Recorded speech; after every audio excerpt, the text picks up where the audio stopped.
Hey guys, and welcome to the King of the Hill. Finally, we are doing our 1000 plus sub special. We have some awesome giveaways and prizes for you guys today for a chance to win, and also some awesome action as we have these guys scrap it out for you, and should be up to some pretty good games overall. We have a really good list of players and a horrible list of maps, which have been donated by the mighty Raptor, so expect to see some very frustrated players today.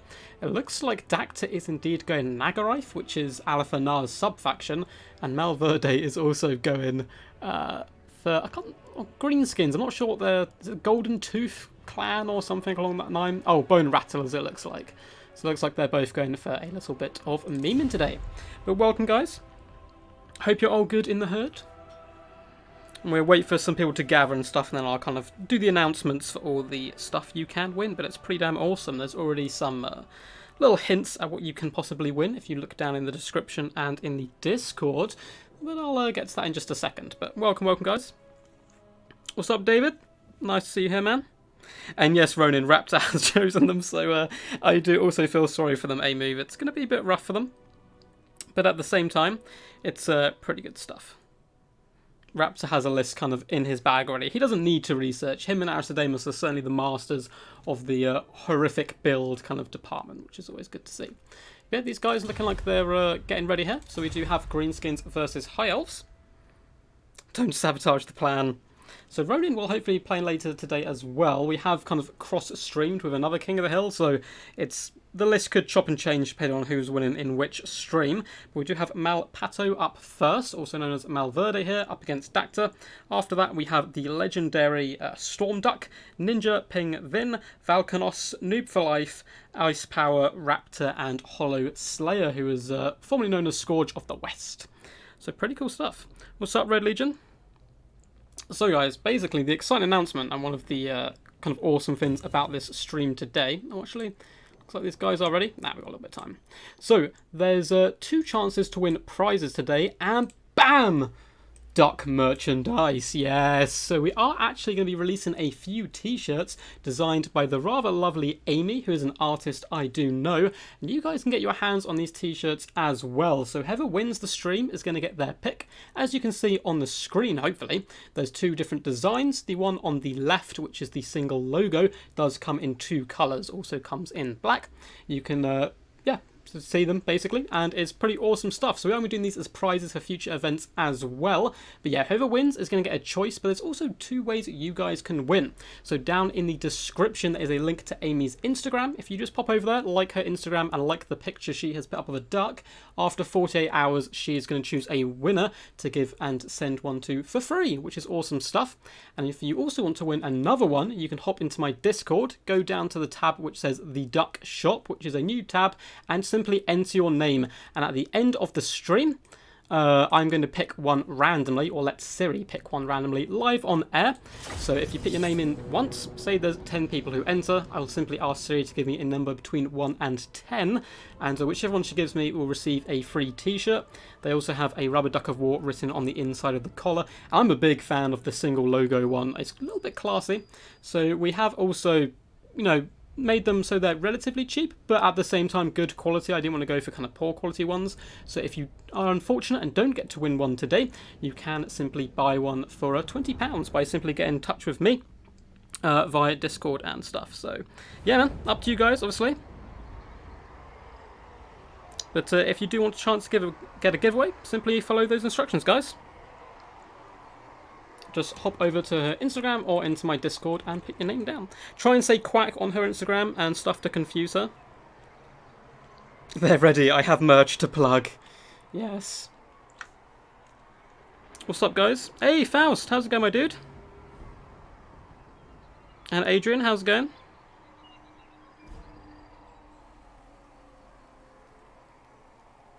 Bro, why do this in school? I'm sorry, boy, Red Legion. I'm sorry, man. So don't worry, I will do the links to my Discord and stuff in chat as well, but let's get into the game here to start with. So for the forces of Malverde here, come with a pretty wild looking build indeed. We have Forest Goblin, Spider Rider archers dotted all the way along the front line for some nice skirmish potential, and they're going to be covered as well by more Goblin Spider Riders. We have 8 peak loons in the centre pocket for now, but I'm sure he's going to be repositioning. It looks like he's put all his troops into a long line. But for the most part, we have a Rohan build, which you never see Greenskins do. Savage Orc Boar Boys and Orc Boar Boys are dotted all the way along here. We do have an infantry corps, but it's mainly simply just the basic Orc lads. We have a Goblin Big Boss coming in with Sneaky Stabbins, as well as a Goblin Great Shaman on top of its mighty Spider here, looking very menacing, coming in with Vindictive Glare, Night Shroud, as well as Curse of the Bad Moon, which is really powerful now, considering it doesn't affect friendly troops any longer. We have the Biggin as well, Regiment of Renowned Rogue Idol, so it looks like he's certainly having some fun here, and that's what this stream's all about. We had the competitive tournament yesterday, today's just, chilling back, watching some good games, and celebrating with you guys for all the support. So, for Dactyr, we have Shadow Walkers, a unit unique to Alithanar's sub-faction, basically slightly pimped up. Shadow Warriors, they're pretty much knock-off Way Watchers without the armour piercing for the most part. So we do have a couple of units of them pushed forward. They are protected by Dragon Princes coming in from the trees here, who have a really awesome colour scheme with Alithanar the Black, makes them look pretty damn deadly. We also have a Mage Life here with Earthblood to heal up those troops. We have the Omen of Azurian up in the skies, another completely meme unit you never really see. It is pretty powerful, but unfortunately rather expensive for what it does do. And down on the low ground we have Alithanar, the Shadow King himself, one of my favourite lords, who I've got a feeling is going to be getting swarmed here a little bit. And is that if the build? There's quite a lot hidden in the trees. We do have archers dotted around. Is there kind of any type of frontline force? Doesn't look like it. So the maps today have all been picked by Raptor, so expect some unique and horrific maps. Good to go, lads. Cool. Yeah, for the future contestants, you don't have to worry and wait for me on stream. Thank you for the link in Discord. Storm, if you could also link the Insta, please, man. There should be a link in the description. I did add it in there. If it hasn't popped up, I will link it just after this and give it to my my guys to, all the mods to kind of put it into chat. So, I'll get to that after this battle. So, the Forest Goblin Spider Riders have jumped on top of the Shadow Walkers straight away here. Dragon Princes are going to be riding forward, though, to pound down the Forest Goblin Spider Rider Archers. So, a bit tit for tat there. It looks like a fat Vindictive Glare, or maybe Rock Throne, I think, actually, from the Biggin, just hit the trees. And the Dragon Princes are roaming forward quite happily now, running over the Forest Goblin Spider Riders. They don't stand too much chance, and the Glorious Phoenix is getting in on the action. Going to be hunting down these Forest Goblin Spider Riders, who are terrified instantly. Personally, I do not blame them. Savage Orc Boys will do okay work, I suppose, up against the Dragon Princes, especially when supported by more Boar Boys to try and get a numerical advantage. But it looks like the Dragon Princes have countercharged once more, and the Omen of Azurian is in here as well. Looks like we did have a Moonbow shot going, but not do too much damage. And a glorious big old moon here coming in, doing some pretty decent damage, but well played to Dactyr, moving his Dragon Princes out of the way. So good micro here, and trying to bounce down on top of these Forest Goblin Riders, who are causing quite a lot of problems for the Shadow Walkers themselves. I'm a little worried this high F build is simply going to get overrun here. The Biggin still throwing its rocks up from the high ground, only up to 5 kills, but if they are targeting Dragon Princes, that'd be certainly getting some decent value, and a good rock comes right into the cluster. We can see a few of the mighty Horse Lords do fall to the ground dead there. The Curse of the Bad Moon is still going. I don't know if that was an overcast version or if he's just cast it twice here, but the Omen of Azurian is floating around, doing some okay work, only up to 7 kills. I would like to see it do its Flame Storm a little bit more here. The battle's become quite a mess at this point, as the Orc Boar Boys are going to get a lovely downhill charge onto the Dragon Princes, but an Earthblood is going to keep these guys relatively healthy, and they are far, far more elite than the Savage Orcs, and they should be able to cut them down with relatively decent efficiency, although you can see a full fall in, and they have had to bunch up here, which has allowed the Biggin to throw into the mass and do some decent HP damage. And now the Goblin Great Shaman is here, not the tankiest of lords, but does have anti-large, and all of a sudden the High Elves are on the back foot, but they have a secret weapon here, which is these 3 units of Shadow Walkers. They need to turn and start firing into this blob ASAP instead of forcing off the Goblin Spider Rider archers, and try to do some damage to the Great Shaman here. Otherwise, I do fear that with the continuous rocks being thrown, the High Elves are in a very tricky situation. Looks like another curse is going to be popping down on the Shadow Walkers, and it does apply a pretty nice debuff overall. Negative 30 armor, 24% speed, and 24 melee defense is pretty nasty stuff. Shadow Walkers do manage to fall back here, but with all the Dragon Princes breaking, these Orc boys are going to be able to hunt them down, and I think that's going to be game over for the most part. Some of these Dragon Princes may rally on the side of the battlefield here. Getting danger close. Their leadership is up though, but they do break off the field, and that was a lot of Dragon Princes, so that's pretty worrying stuff. However, the lovely Flamestorm coming down by the Mighty Phoenix, tearing through these Orc War Boys, doing some massive damage, but I think it's a little bit too little too late. The Phoenix was kind of in the dirt most of the time, fighting down low, where I think it could have been more effective using those Flamestorms to help out the Dragon Princes, but 2 pretty wild builds to kick us off here. Awesome stuff.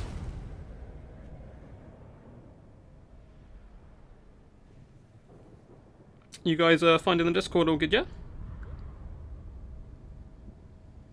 Hey, and Storm managed to find the Instagram link as well. Thank you, man.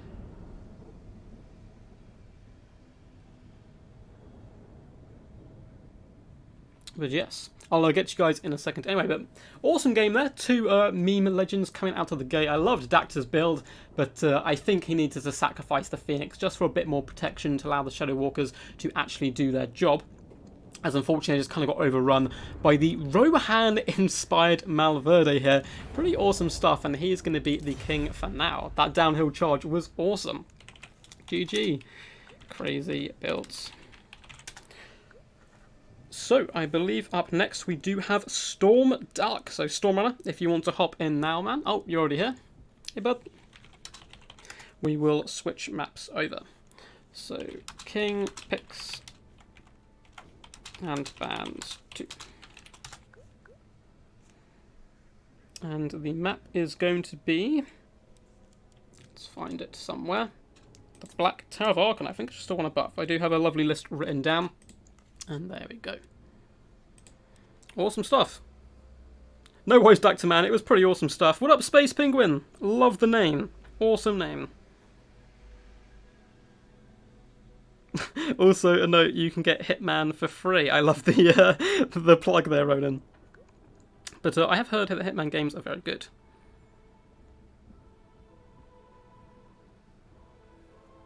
Hope you guys are finding the links. Let me know if you do have a problem with them. But yeah, for those who have joined a little bit later, there is a chance of winning today. A couple of lovely prizes designed by my friend Amy, who's an awesome artist and has done some duck merchandise for us, which is pretty funny. And I'll pop them up onto the screen now. So boop, here we go. We have a couple of different t-shirts. The one on the left also comes in a black and looks quite smart and awesome. So if you do want a chance to win these today, simply follow the link that the mods are putting in the chat, and there should be one as well in the description, either to Amy's Discord, Instagram, sorry, where you can follow her and give a big old heart on her picture she's put up of the merchandise, and a comment underneath as well, quack, yell Warhammer stuff to confuse her. She doesn't actually play the game and be generally confusing. And after 48 hours, she is going to pick a winner to receive a free t-shirt. Also, you can join my Discord, again, link down below. There's a new tab in there called The Duck Shop, and if you put your name down there at the end, I'm going to randomly pick a name out of a hat, basically, using Siri to my advantage, and that person is also going to receive a free t-shirt, as well as the winner of the stream. So pretty fun stuff, and if you guys are unfortunate enough not to win, but still want to support the channel, and get your hands on some duckly goodness, and just look generally classy when going out, they are going to be on sale as well for £20 each. Feel free just to email me or message me on Discord, and I can get you in touch and kind of sort that out for you for sizes and all that good stuff. But yeah, so massive shout out to her for one for sorting this out, and it's kind of my way of just giving back to you guys for obviously supporting the channel for so long. And yeah, reaching over 1,000 subs crazy fast. This was meant to be a celebration stream we did at 1,000, but you guys really smashed it out of the park. The last month, actually, YouTube has sent me an email like this morning saying like how much like the channel's multiplied. And they gave me all the stats and stuff, and it's pretty crazy stuff. We had like 38,000 views like the last 4 weeks and stuff. So it's just my way of giving back with some prizes and also, you know, bringing some awesome stuff for you. But yeah, I hope you guys are enjoying those so far. I've had one awesome game. Let's take down those glorious duck shirts for now. I'm not gonna lie, I'm actually gonna order one myself as well, because I just, you know, walking around with a duck, it's just an impressive thing. But let's see what the lads are doing. Okay, it looks like they're going for a bit of a meme again. Malverde, the current king, is going Lizardmen, banning Coast and Dwarfs, which is to be expected. They're two factions very good against the Lizards. And Stormrunner is going Dark Elves, and they've both picked sub-factions here. So we do have Tehenowin, I believe his name is, for the Lizardmen, up against Lokir Fellheart for the Dark Elves. Should be some pretty wild stuff. What's up, Sarge? Hi guys, I'm destroyed, so I don't think up it to participate. No worries, man. Feel free just to sit back and tune in and chill out and all that good stuff. We are currently cross-streaming with small people, unfortunately, but, you know, it's all good. People, this will get fully uploaded anyway, so there's still, you know, chance for people to come check it out in the future and all that good stuff. Anyone else dig the small channels? There's a load of good ones, Space Penguin. A Poison Duck as well, or Poison Ducky, is a good friend of the channel. He's also a YouTuber. Does some really awesome stuff. Yes, nice to see you guys here. Looks like the boys are ready to rock and roll. So let's quickly update the scoreboard. Malverde is up 1. And we have Storm.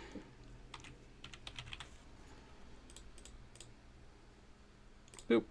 And let's go. How was the bike trip though, Sarge?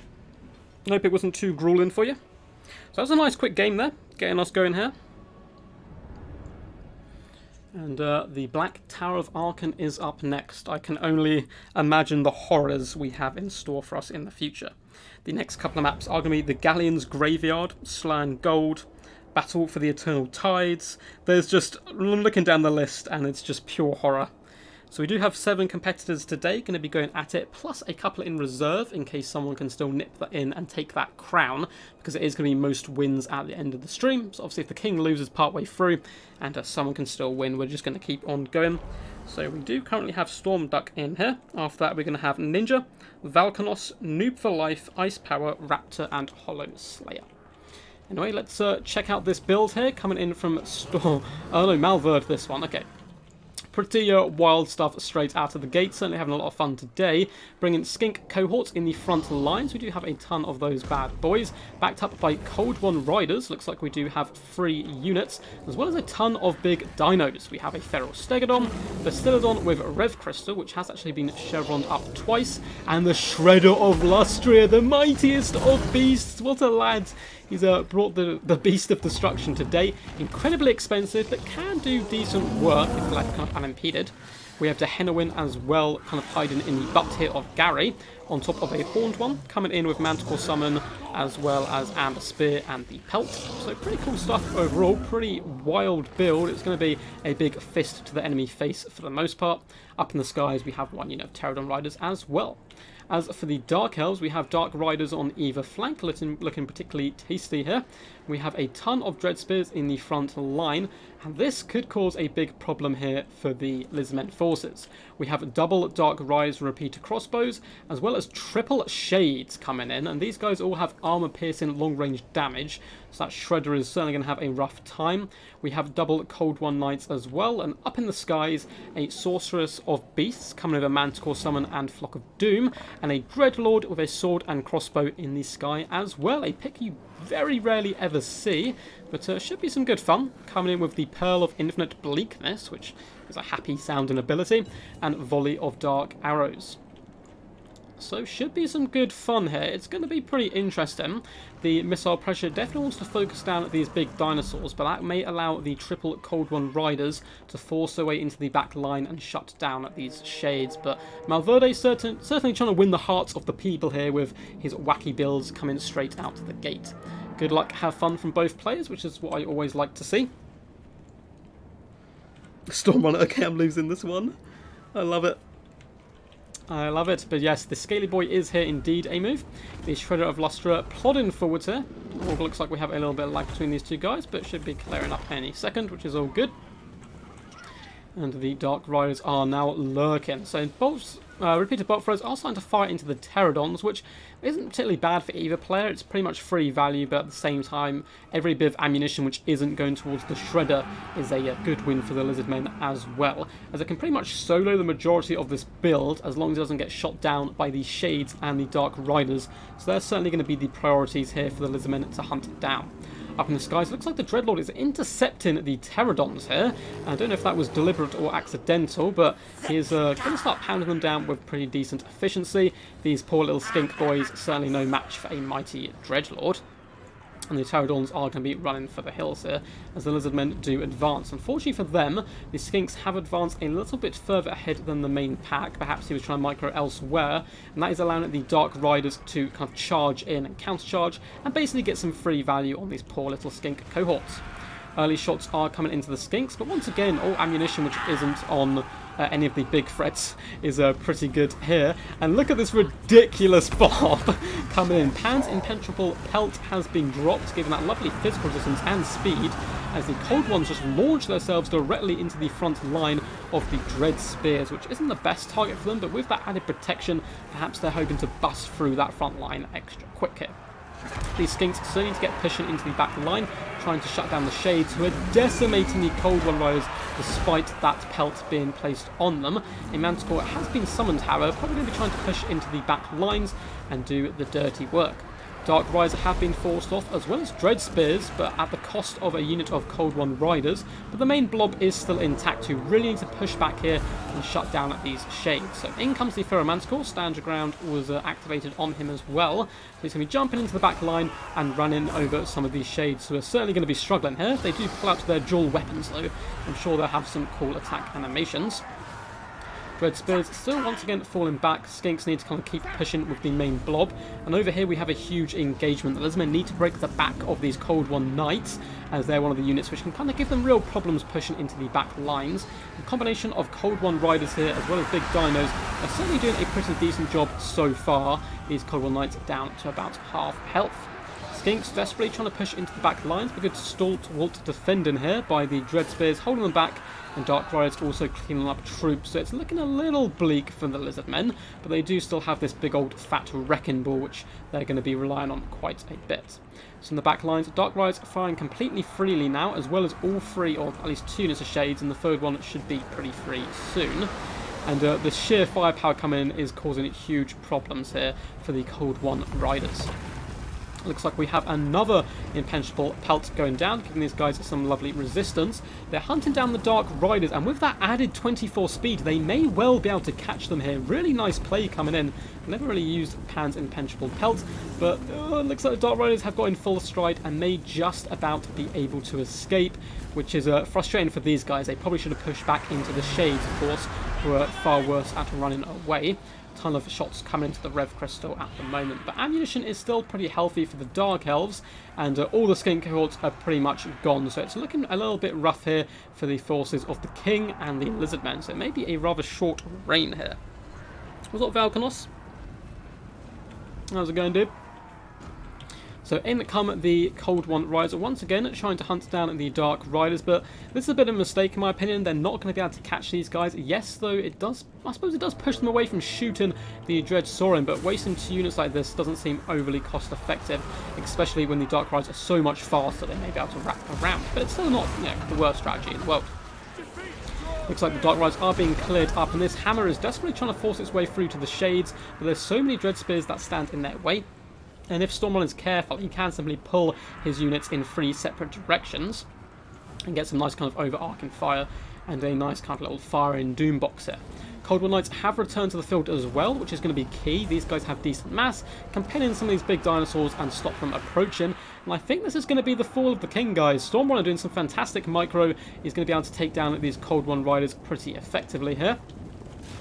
So the shots do rain in, and yeah, start. Armor piercing damage on Cold One Riders isn't going to be a fun time for them at all. The Dread Sauron is making its last stand over here, and it's still incredibly healthy. Stormrunner deciding to shoot everything else but the Dread Sauron, it seems, in hopes perhaps of breaking its leadership in the later stages of the game. The poor Gary with the Rev Crystal has been dragged down here, which is a good target, as it is the Lizardmen only kind of way of healing here in this build. And as we can see, Shades are going to be simply kiting back where possible. But Ferrostegodon has got on one unit, Dread Saurian on a second. But Tehennowin has been absolutely focus fired down now. And a summoned Manticore from the Dark Elves is going to be focusing down the lone Ferrostegodon. I think that is going to be game. I hear another Manticore summon coming in as well to counteract the first one and try to keep the balance power relatively even here. I mean, the Dread Saurian up to 150 kills pretty much is doing some impressive work, and if it wasn't for the ammunition left in this build, there's a chance he could carry it. But with all the ammo left and Dark Riders still lurking in the distance with okay amounts of ammunition, I just can't see it going very well in the long game for him. Ferromanticore is hunting down the third unit of Shades, however, doing some pretty decent work. The Dread Saurian just been an absolute beast, up to 170 kills. Fortunately though, his Ferromanticore buddy is soon to disappear here, and it looks like the Dark Elves very strategically kept their last Manticore in the back pocket, and they can swoop down now on the Ferrostegodon and help deal with him. Shades are fighting for their lives down here. Ferromanticore on 14 kills, not bad for a summoned unit. These guys will probably break in a second, but unfortunately the Mighty Beast does stand alone at this point. However, a lot of the Dark Elf troops are running for the hills whenever they come into contact with it. But as you can see, Shades are now on the left-hand flank, getting some decent shots in, and we do have the Cold One Knight rallying in, trying to bring down the Mighty Beast. Looks like he's focusing the Ferrostegodon, which I think is good target priority, and it's been pretty good all game from Stormrunner. Focusing down the weaker units and leaving the Shredder to the end can certainly be a viable tactic, as long as your leadership's still alive to kind of stop chain tear-outs in the late game. Ferrostegodon has gone on a bit of a rampage here, but it's rampaging in the correct direction at least, on top of the Shades, and is making them run for the hills and forcing those guys back. Come on, Dread Saurian, I'm rooting for you. Anyone who brings the Shredder of Lust here obviously gets a win in my book, but unfortunately, it looks like all these arrows are coming into his pelt here, with no protection anymore from Tehennowin. It could be a little bit rough. The Ferrostegodon once again does loop into the Dark Riders, pulling them apart, and it looks like it is just the 2 units left for the Lizardmen, but that is going to force army losses, and our king is going to be decrowned very early on here. What's up, I'm Receptor, how's it going, dude? See you in a bit, Sarge, no worries. You have a choice, honour or victory. Pride or regret, I love it. So, really fun builds coming from both these guys. Of course, the Shredder of Lustria going for the ultimate meme, and it nearly paid off. 211 kills. The Stormrunner's build was relatively, decent competitively. Of course, the Dreadlord isn't known to be kind of the best Dark Elf Lord, but a ton of armor-piercing missiles certainly did some good work all round. But GG. Thanks for having me, Duckmaster. No worry, my dude. So up next it is going to be Ninja. So let's drop him an invite if he's online. And make sure he's still all good to play. I'll send a message to him in Discord.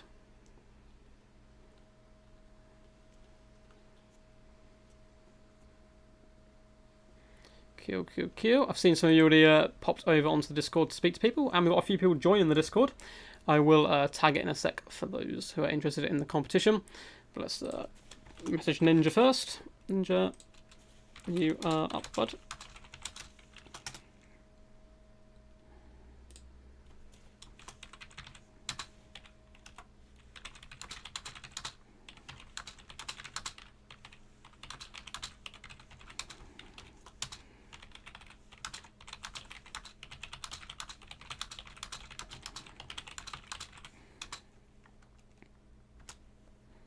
Cool.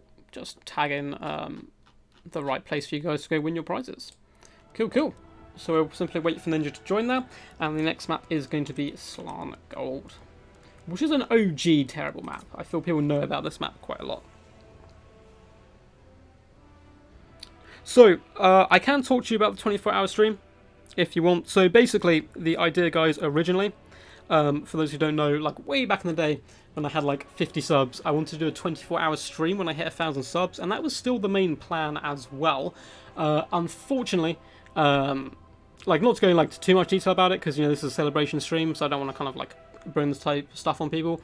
But for about like a year now, roughly, I don't know the exact date, I've been a bit ill, which can like affect my sleep quite badly. So I spoke about it a couple of months ago with my doctor and was like, hey, look, I'm considering doing this basically endurance test, really. I'm going to be staying up for 24 hours and kind of speaking consistently through it. And they didn't say it was like a terror. They didn't say like I can't do it, but they basically said we highly recommend you don't do this because it's just going to mess up my like sleep pattern even more and that kind of stuff. So I decided in the end to not do that, basically, which, yeah. So there was an idea to get a load of YouTubers together and we'd kind of form a 24-hour stream, which I still want to do, but it's quite hard to organise. So we'd have YouTubers from all across the world and we'd bounce from stream to stream in a continuous kind of 24-hour stream, basically, which I still want to do, but it's going to take a lot of organisation. So I'm probably going to do that when we hit something like, 5,000 subs, it's like a really huge celebration. But yes, for those of you who have just joined, however, welcome, welcome. This is a King of the Hill, and there is a chance to win some prizes. And those prizes come in the form of some new merch I am indeed dropping, which is some duck t-shirts, and I will get them up on the screen in just a sec. I'll just speak to Ninja and make sure he's all good to play as he's not popped in. And I will get back to the competition. Hey, man.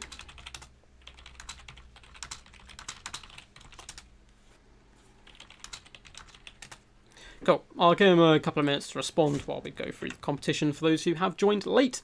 So guys, today you do have a chance to win 2 t-shirts, as well as the champion of this stream also winning a t-shirt, and bam! There you go. They've been designed by the lovely Amy, who's a nice friend of mine. Super cool person. And chance to win the t-shirts. You can win either of the t-shirts, and the one on the left also comes in black. Simply hop over to her Instagram. There is a link in the description. Give her a follow and like the picture she's put up of the prize, and confuse her and say weird stuff in the comments. She doesn't know anything about Total Warhammer, so that'd be really funny. And the second t-shirt can be won by joining my Discord. There's a tab there called the Duck Shop. Simply add your name there, and at the end of the stream we will be picking a live winner, which is pretty cool. So let's change scoreboard to King Storm is up 1, and Ninja shall be popping in just a second. Hopefully. It looks like he is online now, which is good stuff. So let's take down those. Boop. And see if he's going to be coming in. This time.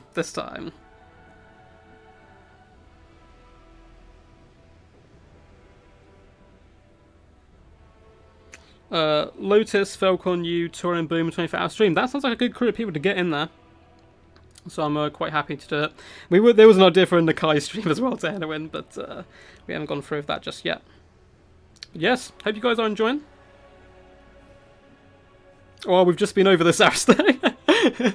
Yeah, if you go back like 5 minutes, dude, you'll hear me explain kind of the prizes and stuff, which you can win, Aristotle. There's a couple of prizes today, as well as me explain the 24-hour stream. Okay, Ninja's come on the line, but he's not talking at the sec, so... Oh, a move. Oh no, you did pin in the right place, cool.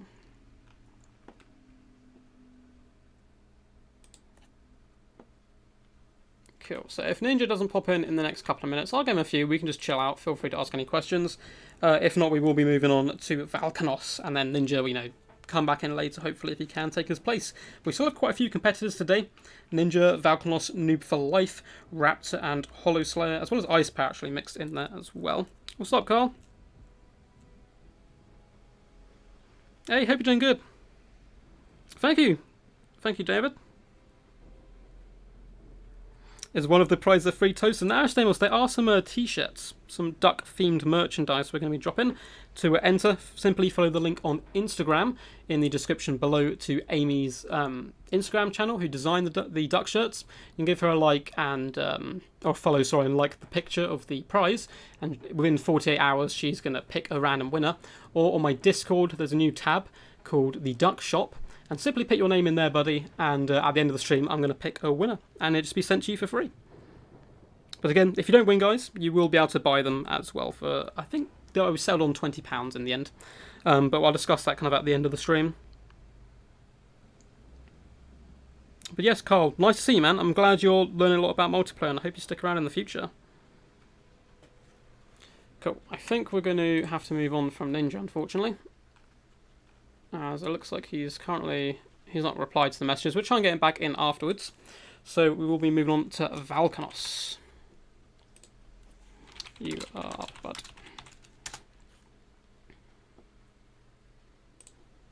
So Valkanos, if you are watching, I don't think I have you on the friends list, unfortunately. Let's have a quick look. No, not quite yet. But Valkanos will hop in. I know he's in chat right now. Oh, I'll be back in a couple of minutes. No! Don't leave me, Valkanos. We'll get one of these guys in a sec. If he's going to just be a couple of minutes, we can just chill out and chat. Damn you, Ronan. What did you say? Well, I can still snipe your Queen Bess even without the DLCs, indeed.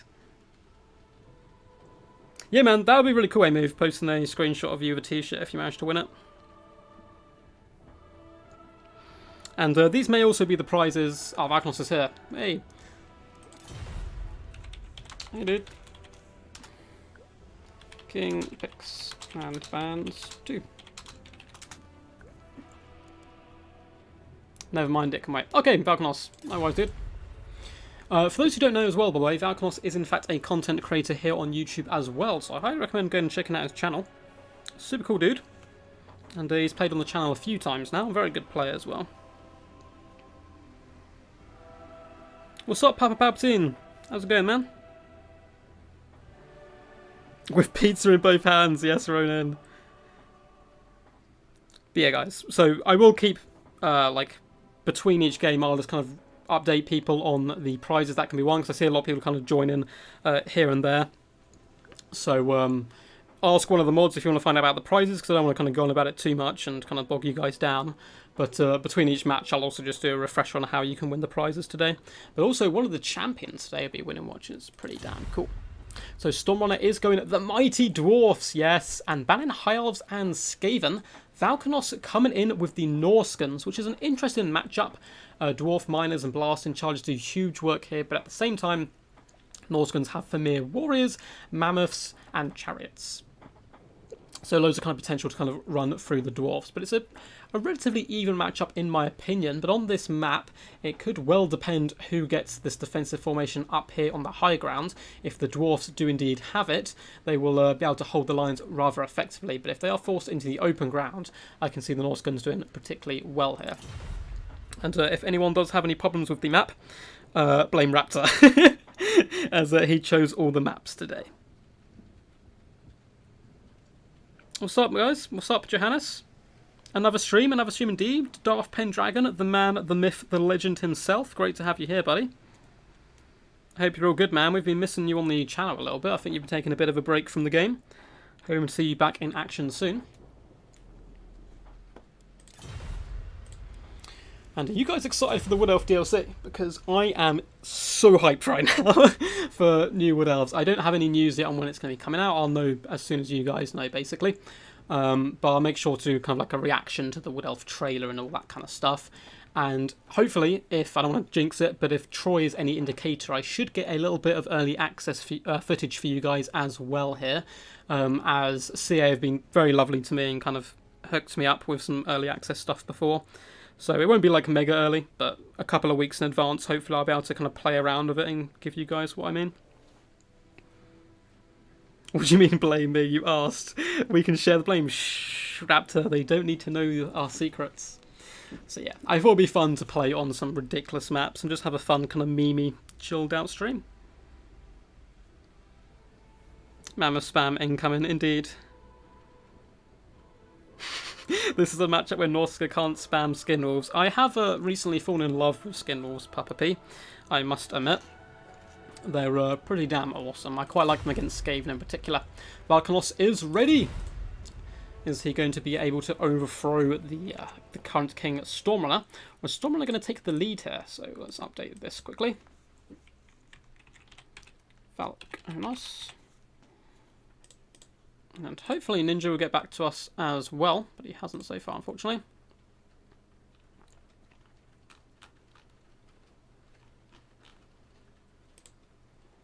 Oh, cool. Oh, that's some more good news actually from YouTube as well. Soon, guys, you'll be able to become members on the YouTube channel. I have no idea what it means, pretty much. I think it's kind of like a same situation to Patreon, but all done via YouTube. They sent me an email about it, so I'm in the process of setting that stuff up. But I'm experimenting with it. It's all pretty new to me. Still been exploring what's becoming like a YouTube partner scheme, I think it was called. Like getting into that and finding out what it means. But you guys do have access now to like stickers, and I'm trying to sort out making you guys some like special emojis and stickers and that kind of stuff to go along with super chat and all that kind of standard stuff. But yes, here we go, Slan Gold. And I think Stormrunner may have known he'd be at the top of the hill. I think he's on the right-hand side. So he's going to have a lovely defensive formation here for his Dowie. And let's see, yes, this is going to be disgusting here for the forces of Norska. So for Valkanos, it looks like in his little tiny box, he's going to have a double manticore up in the skies. I'm a big fan of this pick. Fantastic backline kind of threat, I suppose. They can fly over the dwarves and pressure those long-range missile pieces, iron drakes, and all that nasty stuff. Oh, this deployment is tiny. It is indeed. For the main battle line, it looks like we have just cheap and cheerful Marauders, pretty good for swarming in general, including the Icehorn Marauders. We have triple Norscan Warhounds, so we're trying to pressure the back lines and shut them down as much as possible. We have double Norscan Ice Troll as well, can be able to force their way through that front line and deal some super damage. We have a War Mammoth with a War Shrine now. This guy used to be a bit of a meme, but it's actually pretty potent now, coming in with Giver of Glory, which does allow that fire damage, not the best against the Dowie, but the extra melee attack certainly helps, and Favour of Ruinous Power as well, so a nice leadership buff to go with the Norscan Ice Trolls. Pretty awesome builds. We have Marauder Chariots, as expected of course, up against Dwarfs, Femir Belfiend of Shadows coming in with Pendulum and Enfeebling Foe, and Wulfric the Wanderer on his Chariot coming in with the Boat and Hunter of Champions. Awesome stuff indeed. Looks like the good old doggos are hunting around all of the exits. The Dwarfs, taking their defensive formation here, do have double miners with blasting charges, as well as Norgrim Ironbreakers. The regiment of renowned Ironbreakers here, holding it down in the front line. That's going to be a lot of damage early on to those Marauders.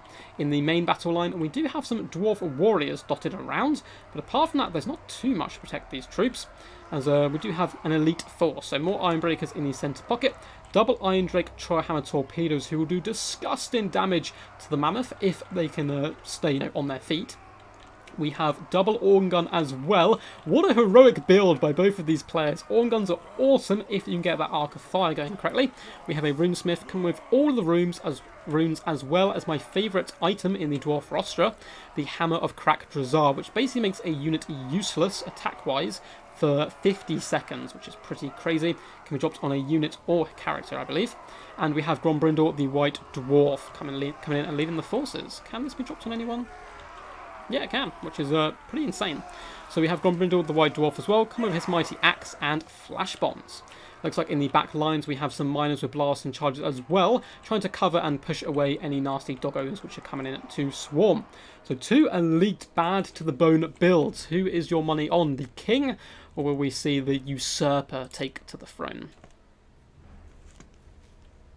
Good luck.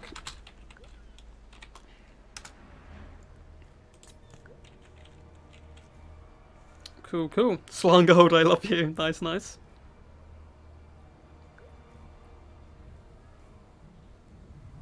Frost Trolls with fire damage. That build is great, but lacks a flame cannon. I love a good flame cannon. I think it is viable up against vampire counts as well, but apart from that, it's not fantastically great, unfortunately. So the dwarfs should be able to spot some of these hounds relatively early on. It looks like they've blocked them off on the right-hand flank pretty successfully, but they don't know anything about these pesky ones in deep reserve. So it's going to come down to a question of, can the Ironbreakers hold long enough for the Organ Guns as well as the Trollhammer Torpedoes to pin them down? Now, one big problem for this Dowie build is no Slayers in the back line to really punish any of these Manticores who do push through, as well as the Chariots, Wulfric and the Mammoth. And it looks like the Organ is going to be singing here. Unfortunately, a few of its shots do hit the side of this hill here, as well as this glorious Lizardman architecture. So it looks like the Manticore is going to get away scot-free. These Orn Guns probably going to switch focus to the Ice Trolls early on, as we see some shots come down and phase straight through the Trolls, it seems. Oh no, there we go. Killing a model straight out of the gate is actually pretty useful stuff. You can obviously regenerate wounds, you cannot regenerate your life back, unless you're undead, but we don't speak about that. Looks like the Mammoth is now the subject of the barrage of Organ Guns, and again, Organ Guns are actually really quite good. It's just they have a few drawbacks. A huge pendulum comes down onto the Norgrim Ironbreakers, doing some pretty awesome damage as the Manticore tries to feast on some isolated miners. Really great play here by Valkanos, singling those guys out. It is going to allow the Hounds to push through as well a little bit quicker. Looks like we have a tiny bit of lag here, guys, but should be only kind of like lasting a couple of seconds there. Blasting charges do come through, eviscerating the Iceborne Marauders. However, the Trolls are now leading the charge and should be able to do some pretty decent damage. They do have a quite like Stormrunner's deployment here of having several layers for their opponent to force through, trying to protect these Iron Drakes. Wulfric does not care about layers, he is not an ogre. He's going to go straight through to the Dwarf Warriors. He has been hit by a Rune of Wrath and Ruin, and it looks like the Iron Drakes have turned their attentions to him, and he is getting absolutely decimated. If we see a smoke bomb go down now as well, Wulfric is getting destroyed. He does drop a boat along the line of the Ironbreakers, not doing much damage due to their ridiculously good defensive measures. But Flash Bomb has also been popped on Wulfric, down to about a third health. 1 or 2 more volleys and he is going to be gone for. The blasting charge of the Iron Drakes as well adding into the cause. And Wulfric is having a terrible time. This, guys, is how you deal with chariots if you're dwarfs. You explode them. And Wulfric is pretty much out of the fight here. I think he's been completely killed there. Crazy stuff. However, the Norscans are forcing through quite a nice gap. Norgrim Ironbreakers trying to hold the line the best they can. The Manticores are now swooping into the back lines, and we should see the hordes of kind of Warhounds and Manticores floating into the back as well now. So this is going to be a really key part of the battle. This Warmouth certainly needs to get up and in the action. A glorious pendulum once again by Valkanos comes down on top of the Ironbreakers as the Iron Drakes finally get shut down by the Warhounds. So it's going to come down to, will the Norscan forces hold with the loss of Wulfric? If he had still been alive and gotten away here, I think they're in a pretty decent position. A lot of the back line is kind of being swarmed and overrun. Orngun is getting incredibly low as well, and there's still a Mammoth and Ice Trolls alive. But these Norgrim Ironbreakers in the front line are the ultimate anvil to hold the line. They will fight for days up against basic Marauders. These Trolls and Hormouth really need to get in here and punish and push back these guys. Marauders have forced their way into the back lines, however, and Iron Drakes have got Grombrindor has no fear popped on them, so none of the dwarfs are going to be running from the battle, at least not yet, apart from these poor Orngun crew who left originally. Another pendulum coming down on the Norgrim's Ironbreakers, doing some massive shock damage. Poor Familiar Belfiend, though, has been hit by a Rune of Wrath and Ruin, and Stormrunner may be saved here due to his fantastic isolation and picking off of characters, breaking the leadership of the Norscans, who are just, meager humans. They don't have the greatest leadership in the world. Familiar Belfiend has completely shattered here. And with that, I think the dwarfs are certainly in the ascendancy. We have Warhounds darting in once again, trying to shut down Iron Drake Trollhammer torpedoes. But these guys have a whopping 125 armor. They will fight for a long time, and blasting charges coming in and setting flames upon the Warhounds. Ice Trolls are now finally getting back into the main fight, as well as the War Mammoth, who does have some decent leadership abilities, so he definitely wants to get in here and support the Ice Trolls. But with Grombrindor mixed in here, it's certainly going to be a little bit tough. Big old Flash Bomb does come down as well. Manticore is feasting upon the Orn Gun, which would normally be a pretty good idea. He is getting absolutely walloped here by the Iron Drakes. Do we have any rallying troops? Looks like we have a load of Hounds coming back and a few Dowie units, but they're not really going to be able to affect the main battlefield. So this kind of what you see is what you get here. As once again the Norscans are driven back by the Norgrim Ironbreakers, really doing a kind of a Spartan 300 here and holding the line against wave after wave of enemy.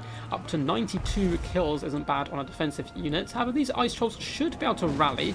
This is one of the problems the dwarfs have. They don't really have any units to chase down enemy routing troops, except from gyrocopters, and they can be good, but at the same time they can be a little bit risky.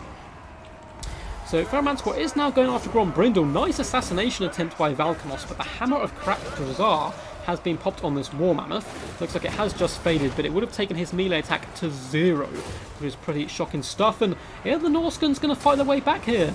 Feral Manticore feasting on the White Dwarf. Taking him down is absolutely huge here, as the Iron Drakes are getting very low as well. War Mammoth still has just under 3,000 health, but its leadership is wavering, which is a big problem. Rune of Raffin Rune has been popped on him, and I feel like the Norskans might just keep chain routing, unfortunately for them. Ice Trolls have returned to the field with good numbers as well, so they can regenerate quite comfortably here. But the White Dwarf is running for the hills, this legendary warrior of the Dwarven people cowering before the mighty Norscan forces, who are now trying to isolate the Runesmith. So a little bit of a counterpunch by Valkanas here. He saw what Stormrunner was doing, assassinating his characters, and thought, you know what, I want to get in on this action. Balance of power is in fact in his favour, but the War Mammoth does flee due to the sheer overwhelming numbers here of the Dwarfs. All the Ice Trolls need to get in here, and he needs this War Mammoth to rally and come back to the field. His leadership buffs are going to be incredibly key here. However, if he does give fire damage to people, of course it will be a negative up against the Ironbreakers at least. But the Mammoth should hopefully return. It does have 14 leadership here. Some chariots are still alive, and warhounds are now being used to chase down routing troops, but look who it is. Grombrindle has survived, and he is going to be legging it for the trees, desperate to try and escape, so he can't be assassinated by any of these pesky Manticores. One unit of Iron Drakes is still alive and active, firing in, and it looks like the Trolls just shattered. For no apparent reason, their bounce power was in their favour, and that is a big problem with losing your Lord as Norska. Runesmith does drop a Rune of Negation, holding his forces together. Time for the last samurai charge from Valkanos here. True Champ keeps sending his troops. Both Manticores are alive, I believe, and it looks like some warhounds managed to catch Grombrindle and slay him. Imagine being pulled apart by a group of angry Norscan warhounds. Perhaps that will swing the balance power back a bit more favourably for the Norscans and allow them to rally some of their troops. I do think the dwarfs are overextending here with the Runesmith and Miners. These guys could simply be sniped out now as the Iron Dregs are once again interrupted. Feral Manticore got in there, but once again shattered, which is a huge problem here for the Norscans, pulling that balance power more and more in favour of the Dowie. I think if all of the forces of the Norscans actually stood and fought, they would probably win here, because you could simply push down and hunt down the Iron Drakes, and then there's nothing really left to kill the Mammoth. But because of their low leadership right now, they are certainly struggling. There's a Feral Manticore on the left-hand side who certainly needs to come back here. Could be really key to bringing down these troops. But the Runesmith is going to rally his people, take up the mantle of the White Dwarf, and rally to the Iron Drakes, who are going to consistently fire in here. Decent ammunition left on these guys, and still 7 models can pack a massive punch. Chariots want to loop up and around and hit these guys hard when the Mammoth does pop in. Looks like some miners being forced back here and broken by the mighty War Mammoth, up to 73 kills. Certainly no slouch, and the Feral Manticore is on its way back as well. Very tightly contested game. If we have an overarching view of the battlefield, looks like we just have some warhounds running away very oddly there, kind of back towards the map. And we have some chariots who are very wisely going to be picking on these miners, but a blasting charge does come in. But it's not going to be enough to save these guys. The leadership of the chariots does look like it's holding, and the miners will certainly break. And the Norscans just trying to pick on forces on the edge of this dwarf battlefield, which is a really good idea. Try to pull that balance power back as much as possible and rally the Feral Manticore to your cause. He needs to hit all of this in one go. Get the chariot to shut down the Iron Drakes, get the Manticore to assassinate the Runesmith, and the War Mammoth to do the rest of the dirty work. In my opinion, that would be the best thing to do. Who's your money on, guys? This is pretty crazy stuff. And thank you, Raptor, by the way, for consistently popping in the giveaways. But yeah, Suave, I'll explain the giveaways after this game. We've got a pretty tightly contested game right here. So, minus once again, just waiting for these guys to shatter completely here. And it looks like it is going to happen. And a lot of people, well, I feel like some people don't know about this. Marauders do have a Berserker's trait, or Rage trait as it's called. So the longer the battle goes on, pretty much, the stronger they will get. However, this is broken if their leadership goes down. But the longer they fight, they do start gaining physical resistance, leadership, and melee attack, meaning they're pretty deadly in the late game. Balance power did tug a little bit further back to the middle there. So it looks like some more Dwarf Warriors are being hunted down. Looks like in the distance, yeah, some miners did get shattered here. And the chariots up to only 26 kills. We're not doing terrible work here. Dwarfs simply waiting here, waiting for their fate. Looks like they are going to reposition a little bit. We'll let him know he does need to attack in just a second. Yeah. Storm, you need to attack. But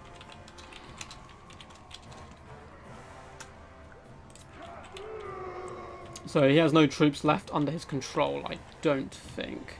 Yeah, so there's only these troops left, unless they're both Shad. So Storm does need to push forward here.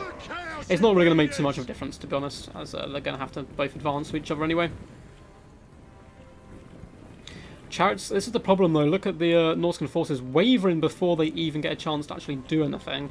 And that's my concern, that they're not actually going to get into combat. Fairman Squad is going to be repositioning here as well and pushing forwards, getting ready to attack. But the trap is nearly set. Valkanos just chilling for now. He also needs to push forward, but his Manticore is kind of getting into position, which is all good stuff. And once again, Stormrunner can attack in any direction. So we're using banner rules here today. We do have an attacking rule in play, but for the most part, it's all good. It's pretty simple stuff, basically, just to stop kind of spamming of units and stuff for those who aren't big on the multiplayer scene. So Trollhammer torpedoes absolutely wallop the War Mammoth, and it breaks instantly here. Glorious play here as well. Rune of Negation coming in is really going to help protect these troops. Iron Drake Trollhammer torpedoes do get absolutely slammed, but it looks like army losses are going to set in. A little bit of an anticlimactic charge there, but pretty good stuff. Hey Briggsy, how's it going, man? Hope you're all good. Good to see so many people watching. Hope you're all having a good time. And it looks like Stormrunner is going to remain king, at least for one more match. Two awesome builds again. The guys are clearly having a lot of good fun. I really appreciate them making this a light-hearted, fun stream. Pretty good Norscan build all round, honestly. And the double organ gun, I think Stormrunner certainly knew the map there and thought he could use it to his advantage, and it worked pretty well. GG. Great game. And once again, guys, Valkanos is a content creator as well, so I recommend going and checking out his YouTube channel. He's a super cool dude. So let's see if Ninja has replied.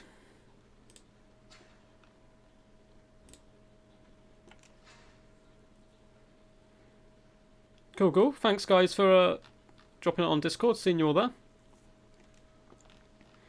I'll talk more about that in a second, but it looks like Ninja unfortunately hasn't replied. I'm not sure if he's gone offline at all. So I think we will just move on right now to Noob for Life if he is currently available. I know he's playing in 2 streams, so I'll check to see how he's doing. If not, we will simply move on to some of the other players. So let's quickly update this to Storm 2.0. A glorious display. We are going to be switching maps now as well to Battle, I believe, of the Eternal something. There we go, Battle of the Eternal Tides. Oh, this map is pretty beautiful. Glad I got the high ground, indeed. So let's drop a message to Noob for Life.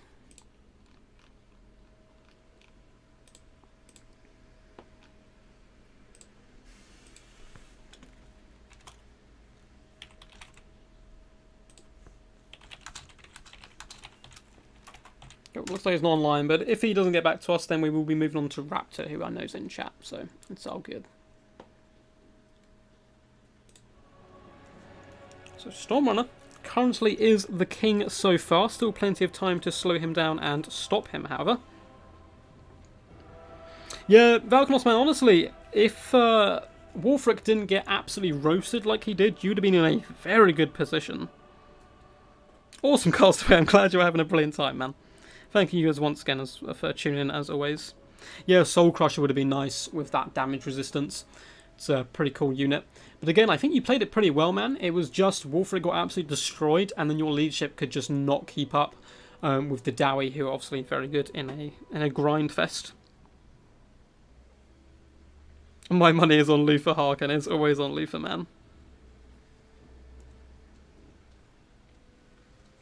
Yeah, that ward save, pop out in. I agree. I think that's a really good pick there. Oh, okay. You can hop in now, Ninja. Cool. I think Ninja will be hopping in, as New Life hasn't quite replied yet.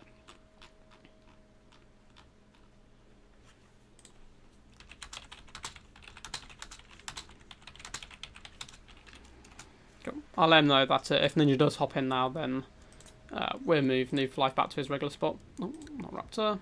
Where are you, Ninja?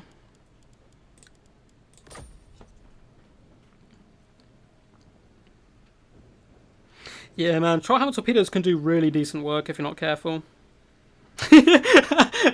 Yes, Aristo. Actually, just not suicidal Wolfric next time should do. I mean, it was pretty unfortunate for him. I guess he didn't see the second Troll Hammers, so forced his way through, which you'll often see people do.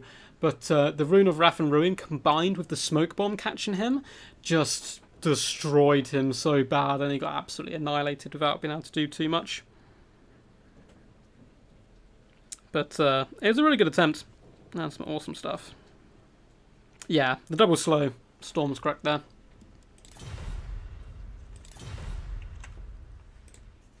Cool, guys. Sweet, Ninja is hopping in. Awesome stuff. Class is 1, 2, 3. Let's update this. Change it over to the Legendary Ninja. An OG of the channel, been a support since about 50 subs. Good to see him in action as always. It's also sad to see how man's just destroyed dwarf characters. It's glorious, I love it. Hey bud. King picks and bans 2. So Stormrunner has won twice now. If he wins a third one, he's only going to do 1 pick and 1 ban. What is this, Raptor? Mohaha. So yes, Raptor has picked some maps for us today, which is I'm very thankful of him to do, put his time into that. And he has picked a Battle of the Eternal Tides for us, which is a quite a fun map to see, yes. Yep, we've been running for about an hour here now, guys, so we've still got plenty of time left. After Ninja, we still have Noob for Life, Ice Power, Raptor and Hollow Slayer on the list. Raptor and Hollow Slayer are in the reserves, but we may be able to get to them time-wise anyway, as we've managed to rattle through quite quickly. And basically, the winner at the end of the stream, which is the person with the most wins, which is currently Stormrunner with 2, will win one of the 3 prizes up for offer today. But you guys can win the other 2, so people who are late, and people for early, I apologise to keep plugging this, but I want to make sure everyone has a fair chance. We do have some shirts today up for prizes. The one on the left also comes in black, and you would get to choose which one you would like in small, medium and large. Simply to enter, follow the link in the description to Amy's Instagram, who designed the t-shirts for me, and follow her Instagram, like the photo, and in 48 hours she's going to pick a winner. Or alternatively, or both, you may be able to win 2 t-shirts. Feel free to join my Discord, again link in the description. Go to the Duck Shop tab and simply put your name in just once please, because then at the end of the stream I'm going to let Siri pick a winner. And after today as well, these are actually going to go up for sale as well, which I'll talk a little bit more about at the end of the stream. But yeah, it's just basically a thank you to you guys for supporting the stream and the channel over kind of like the year and a couple of months we've done this. The last couple of months have been really crazy, and it's kind of grown, which has made me now YouTube kind of contact me and make me into their program and stuff, which is really cool. It's just nice to see it growing, so it's just a kind of thank you to you guys. I had to play on Salon Glowed and Black Tower. So Stormrunner is going Coast and banning Dwarfs and Empire. 2 very good bans. I think they're the best counters for Coast. But I'm assuming Ninja is indeed going to go High Elves here. He does enjoy them quite a bit, and they're pretty decent up against Valiant Pirates. It's pretty tit for tat. Archers are very good here, but likewise Bombers are fantastic, so we'll have to see how it is played. Aristodemus is like a proud father watching Raptor's glorious maps.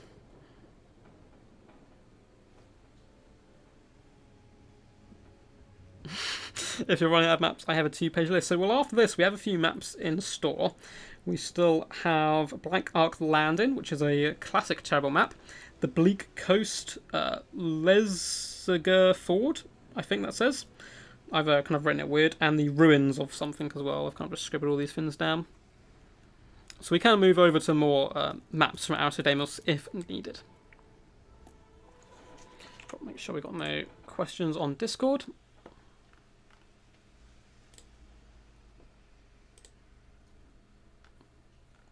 Cool.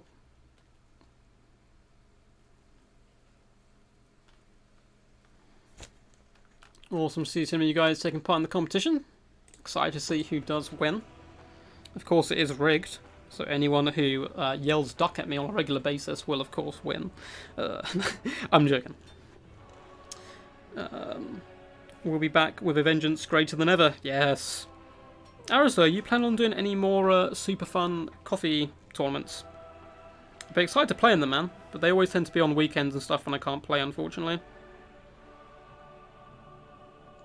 Bleak Coast is a great one. It's gonna be good. Cool, looks like Ninja is ready. Don't worry about him clicking ready and coming off ready. It's just a repetitive clicking thing he has to do. And this sound good. And when Stormrunner is ready, we will get this boat underway. Oh, pretty awesome story, guys. My next door neighbour has a rubber duck in their wall, or in their window, like across the street from me. What's up, Elot? How's it going? They have a rubber duck in their window, so I'm pretty sure they're a fan of the channel. It's the only thing that makes logical sense to me, personally. Which is pretty cool. How's it? Ninja asking a question about the rules. Let me help them up quickly. I'm pretty sure he can do what he wants to do. Oh god, Aristotemus. I've seen all the messages you sent me. I was joking about the duck situation. So, let's see quickly. Here we go. Banner rules. Go down to High Elves. Pretty sure he can have what he's asking. Let's see. Yes, he can. Cool. Oh, looks like he's ready anyway, but he can indeed. What's up, Blackform? Today you'll be able to follow the stream. Awesome, man. We're having a celebration stream today. Celebrating all of you guys. And the awesome stuff you do for the channel. By supporting me, man. Don't know, man, you had this at the hour of delay, but the whole video will go up. We've certainly got some more action available yet. At least probably another hour, I would say. And you made it here, exactly. Raptor sums it up pretty good there. And I'm sure if you ask him nicely as well, he'll give you a link to where you can win the prizes and all that good stuff that we are doing today. Yes, Vaughn has raised the Tillian banner. Always great to see you, man. Vaughn is part of our Italian kind of regiment, I suppose, of the Duck Guard. Yes, man, I am from England, Blackthorn. Currently living in South London, but I will be moving in a couple of months, probably, but I don't know where to. So, it's all horrifically stressful.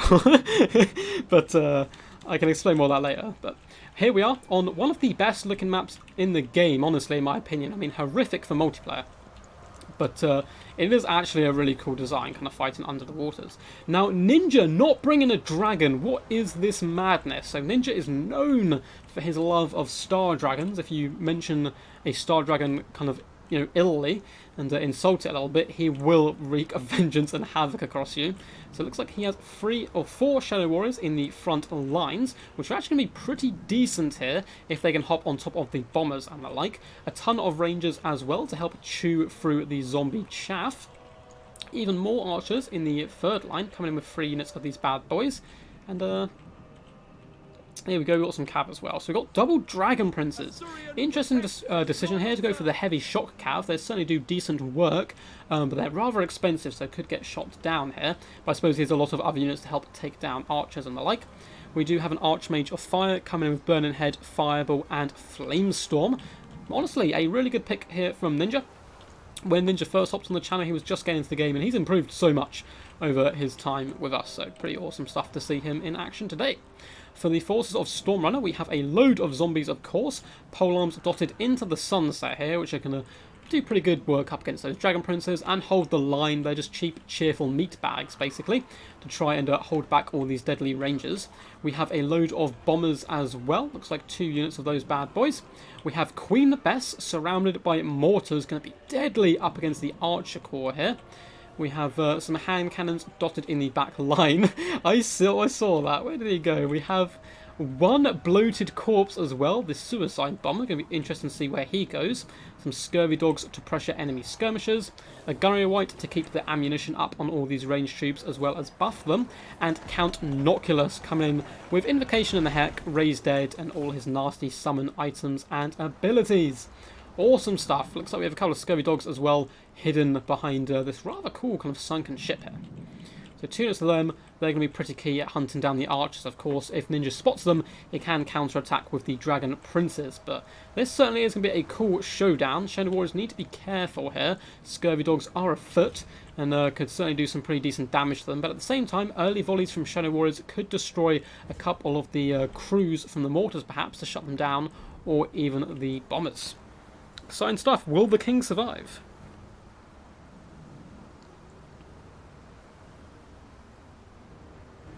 I can see you down the waterfall, mouth open. Oh, is the map making you want to go to the toilet? Cool. Good luck, have fun. Cool, grab a sip of my drink as the battle starts there.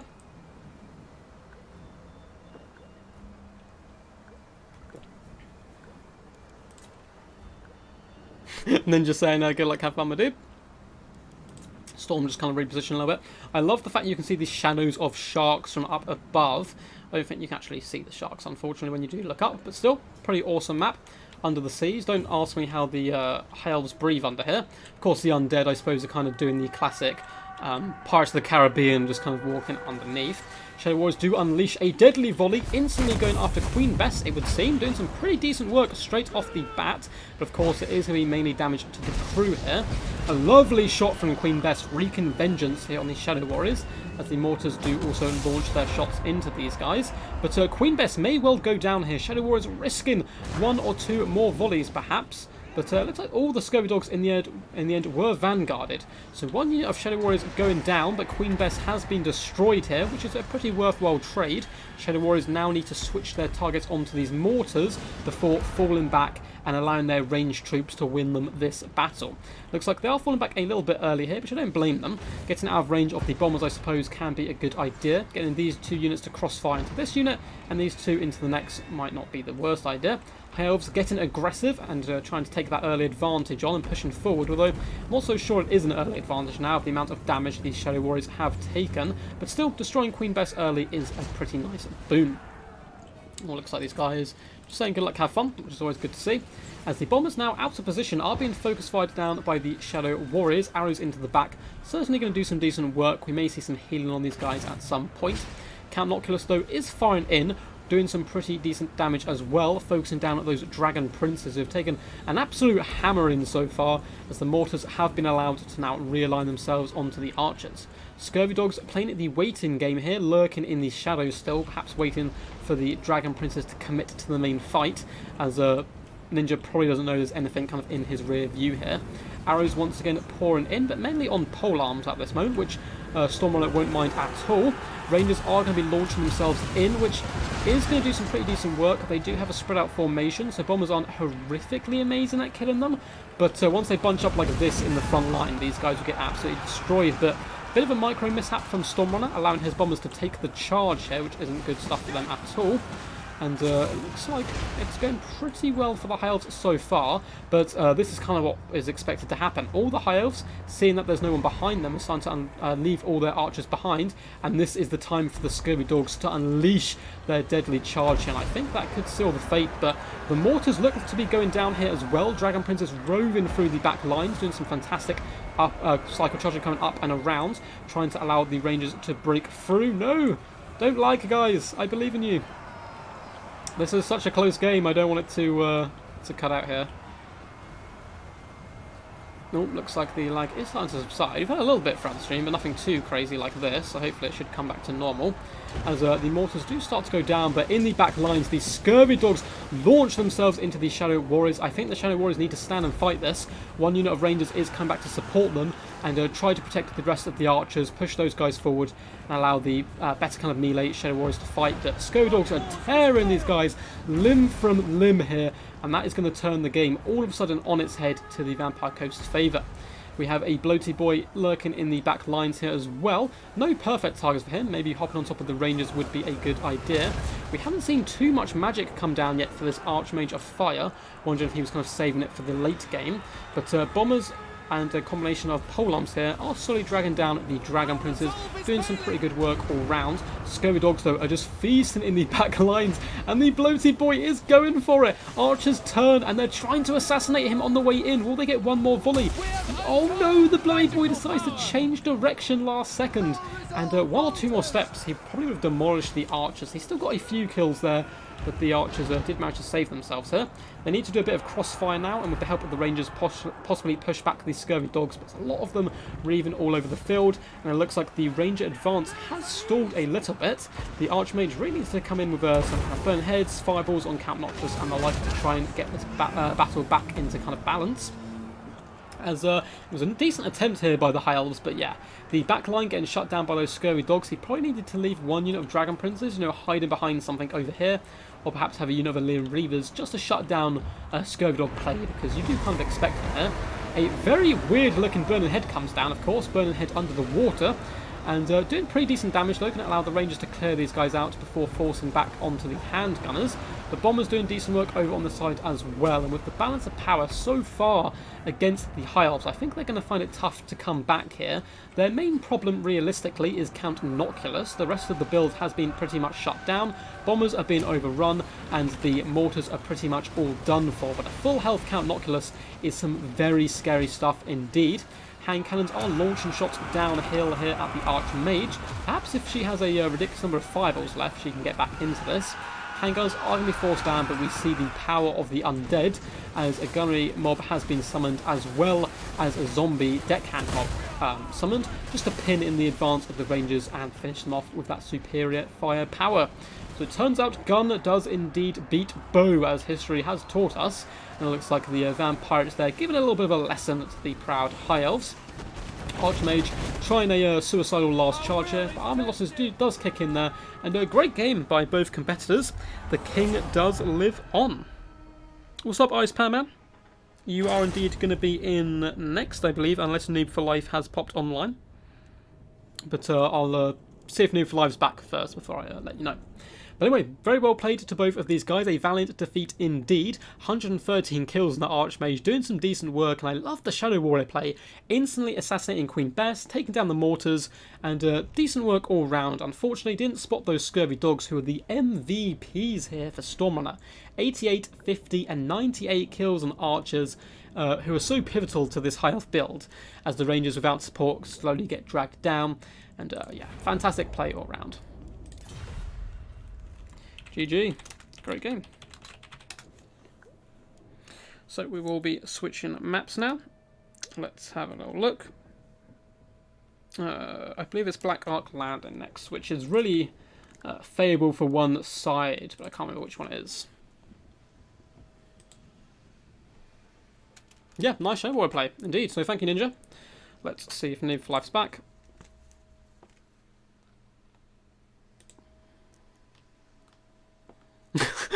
Aristodemus, you madman. You've made a pyramid of ducks. That's pretty insane. So I don't think Noob for Life hasn't turned up yet, unfortunately, which kind of sucks. But he did do very good yesterday in the stream, so he might still be going in Happy Puppies King of the Hill. So we will be getting in Ice Powers now, I believe. I think as, let's see, as Noob for Life message back.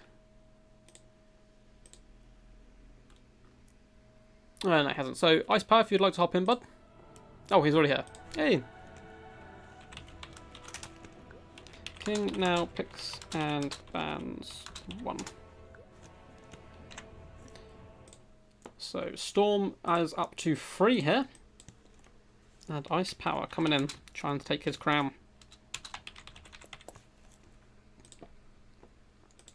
So it's going to be tough. We have Ice Power left, perhaps Noob for Life if he does return, and then we may move on to Raptor and Hollow Slayer if the stream's not going on too long, but those guys are realistically in the extra bracket.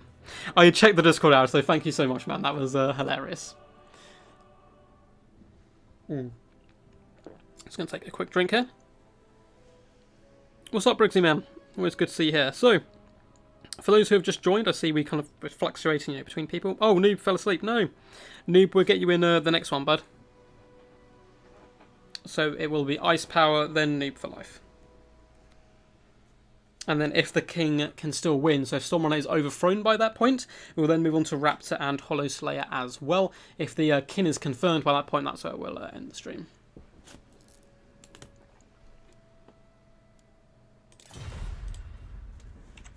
Make sure they got no questions. Looks like we're all good.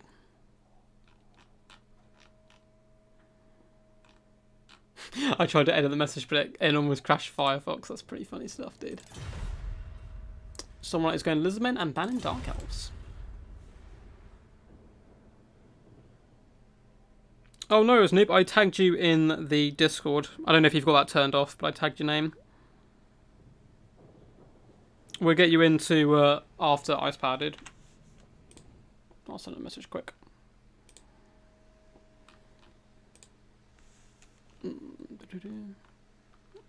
I can't find something, but I'm sure I can hear on stream, so you'll be up after this, Noob man. Why ban Dark Elves cries? You piece of trash. I love it. Ice Powers is a big Dark Elf player. So guys, once again, sorry to keep plugging this for people who have been here from the start, but it's just to make it fair that everyone can see how to win the prizes here. We are doing some giveaways today, so the winner of the stream will win a free Rubber Duck of War t-shirt. And they're the two designs we have on screen. The one on the left also coming in black, which looks very cool and kind of fancy. And you guys can win these as well, even if you're not playing today. Simply follow the links in the description to either Amy's Instagram, give her a good old follow and a like on the picture she has put up, and within 48 hours she is going to pick a winner and send you a t-shirt of your choice. And the other way to enter, you can enter both ways of course, is to join my Discord. And there is a tab called a Duck Shop where we're going to be selling merch from now on as well in the future. And simply put your name in there just once, and at the end of the stream I'm going to let Siri decide your fates, and she is going to pick a winner for us.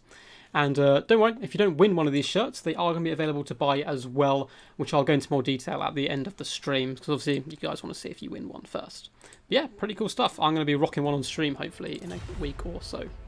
They're all handmade, by the way, which is really awesome stuff. So we're going to get all the orders sorted, figure out t-shirt sizes and stuff, and then she hand makes them all herself. So it's kind of guaranteed nice quality. She does some really good work. And yeah, it's all good stuff. So I'm running out of time to open some cans. Dowie versus Lizardmen. Should be some fun stuff indeed. All I see is ducks. Sorry, Noob, man. Mod Stickum. Okay, Aristo. Chill, man, chill. Thank you for the ducks, but yeah. We need other people to see what's going on, of course.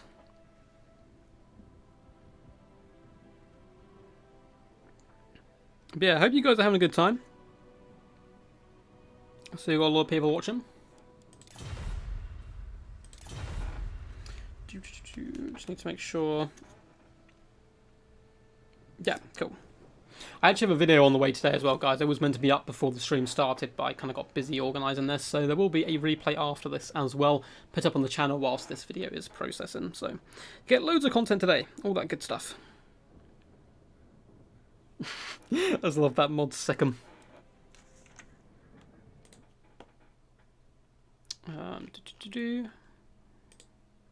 Yes, Ninja, you are in too. So I have quite a few people in the competition here so far. Let's see, 1, 2, 3, 4, 5, 6, 7, 8, 9, 10, 11, 12, 13 people so far. So you still have a pretty decent chance here if you open up. Suave says, if you have free space, sign me up. I'll add you to the reserves.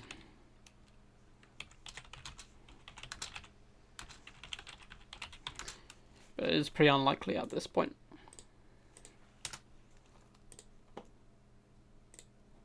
So we still have 2 players yet to come. So we of course have the mighty Ice Powers followed by Noob for Life. And if one of those guys can dethrone Stormrunner, we will be going into the reserves here until a kin does kind of topple, you know, the mighty Stormrunner, or does get beaten themselves.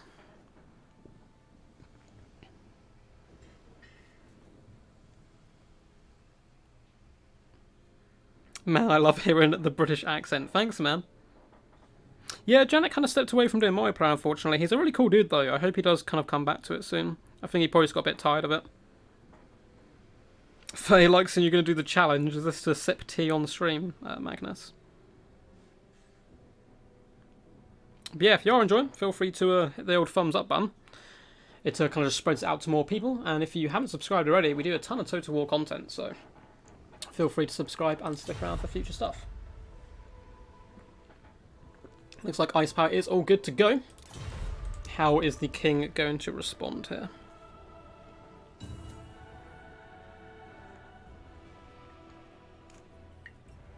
Oh, just having a little sip.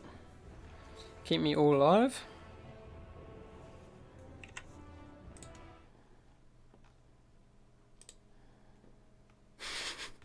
So we've got a new thing we can do in Discord now, where if you put an exclamation mark and duck, a random picture of a duck will appear. And I gave the power to the people, and the people have abused the power. We see ducks all over the place, it's glorious. Eat pineapple pizza. There was an idea actually that I was going to do a best of 5 of Ronan on stream, who is a Italian man, of course. And the loser has to eat, send a picture in of them eating pineapple pizza, and I'll use it for like a screen blocker in the future. The boy, Red Legion, how's it going, man? Another content creator here as well. Does some great work and hosts some tournaments as well. Had good fun in some of them before. So here we are, Black Ark Landing, which again is a beautiful looking map, but unfortunately a lot of the maps which look very good are not very balanced and competitive. So one force is going to start on the Black Ark here.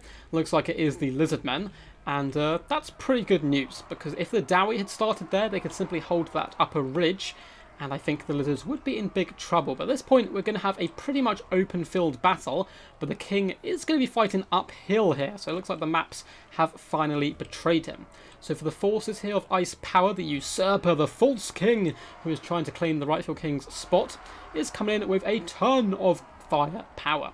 Looks like we have 2 cannons as well. There's actually not too much firepower, I suppose. But we have 2 cannons as well as 1 unit of Iron Drake Trollhammer torpedoes and 1 unit of Thunderers. So good, relatively medium, I suppose, of those guys. We have a ton of Longbeards, very good in this matchup. They do pretty decent up against Saurus and just hold the line for absolute days against any of their enemy infantry. We have a load of miners placed into a nice vanguard to try and push back red-crested skinks. These guys blast and charge do massive damage to the little skink fellows.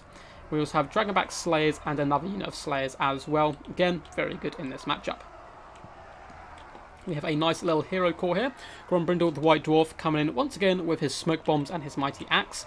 We have a Runesmith coming in with Rune of Wrath and Rune, as well as the hammer once again. We saw how powerful that was in one of the previous games. And we also have Gotrek coming in here as well. Pretty fun, awesome build. Now for the forces of the Lizardmen who are going to have to bomb rush out here, looks like he actually has a pretty cool flanking idea as well. So for the forces of the current king, we have red-crested skinks here, mixed in with Saurus warriors, so a nice mix of infantry, and it is going to be a traditional Kroxigor rush. 3 units of Kroxigor in the main battle line here. We have a Skink Priest of Heavens coming in with Wind Blast, Curse of Midnight Wind, and Harmonic Convergence. We have a Saurus Scar veteran on a cold one, as well as Krokgar on a horned one as well, still bringing the Hand of the Gods as well as his other abilities. And we have a cool flanking force here of Kroxigor and Cohort of Sotek. However, that is a rather long way round, so I don't know if it's going to be the best use of their time, but Skinks and Kroxigor are much faster than Saurus, I suppose, so perhaps they'll be moving a little bit faster than the main battle line. Ice Power, you got the good side. Good luck, have fun. Good luck, have fun. Sorry for the map. Blame Raptor. I love it. Raptor takes all the heat for me. It's hard to find a pineapple.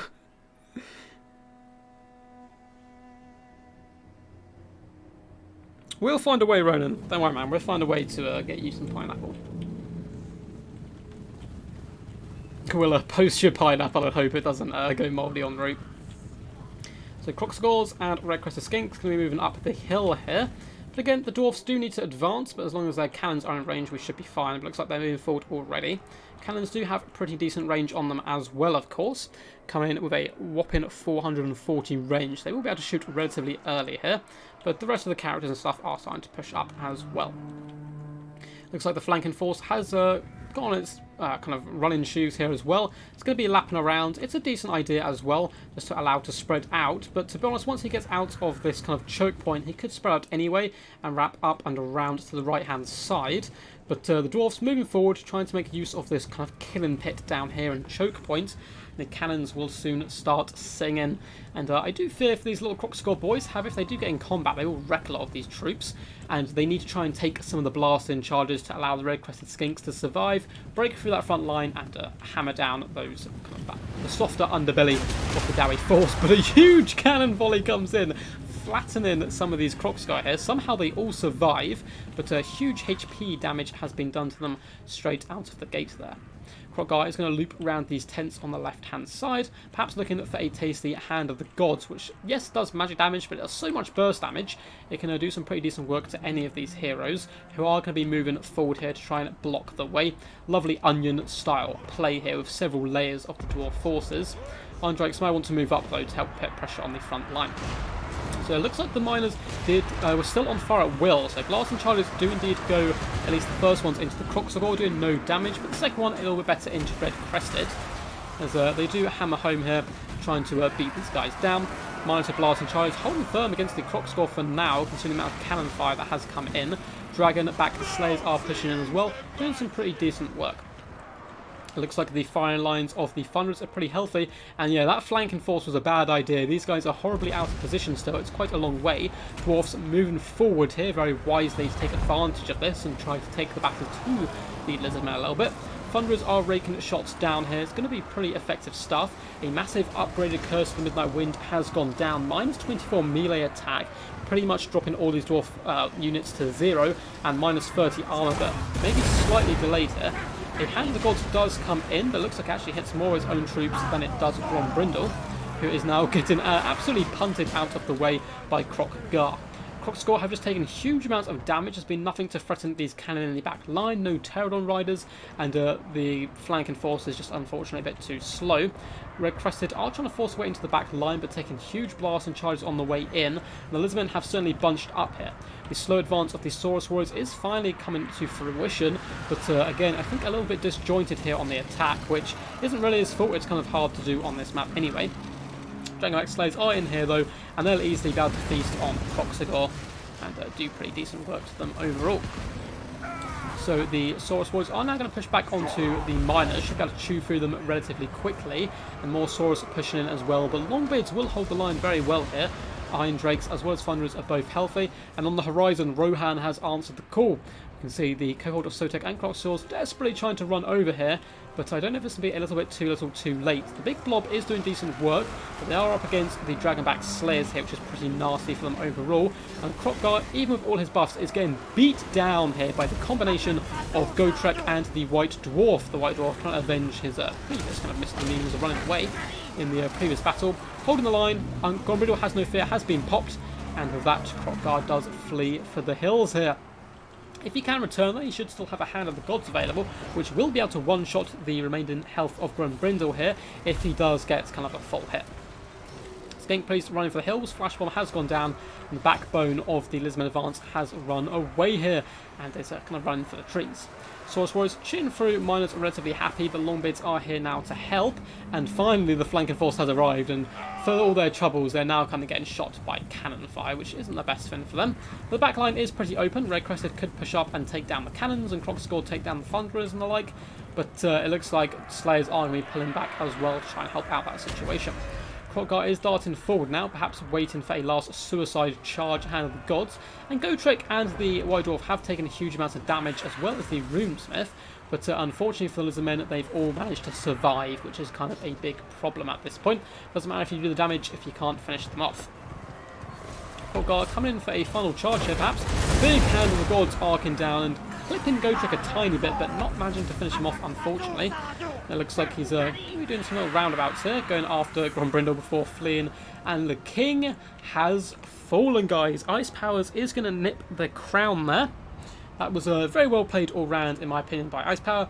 Read the situation well, noticed the kind of flanking force, decided to push forward, had those nice layers of protection, and did a generally very good job. Quite nice build as well.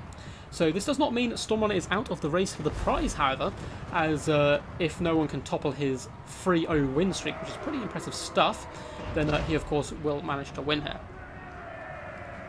But Ice Power's certainly got a lot of work to do. He's going to have to take down Noob for Life plus one member of our kind of bonus players as well coming in. But looks like Red Crescent Skinks going down here with a scrap. GG. GG well played. Always a sad time to see my Dino Boys die, but going down to Dwarfs is, and especially Ice Power, is certainly, nothing to be ashamed of here. Cannons and Blast Chargers doing some glorious friendly fire, wiping out as many Dwarfs as possible, and that still was a pretty pyrrhic victory. You can see the Dwarf forces are pretty beat up, apart from the kind of Cannon and Thunderers who have pretty healthy ammunition left, and a large part of that was just because that flanking force couldn't quite get there in time, unfortunately. Yeah.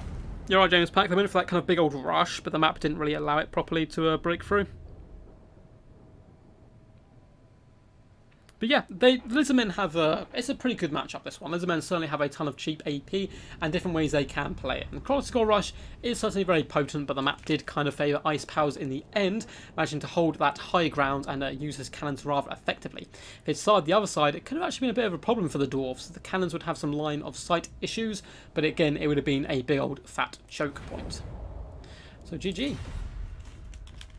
Oh god, I feel dirty taking Dwarfs. It's no worries, man. So Noob for Life is going to be up next. Let's see if he's here. I believe his name is Slan Gold. Let's update the scoreboard and I'll get back to chilling with you guys. So Ice Power does take the crown. Let's write down Storm and 3. So Storm is the current king with 3 still, or the current leader. So we'll see if Ice Power can overthrow that. Noob for Life. Noob for Life's name is probably the most confusing name in the entire game, as he is a very good player. Heyo. King to pick and ban 2. And the map is going to be Bleak Coast. Bleak Coast North. Boom, there we go.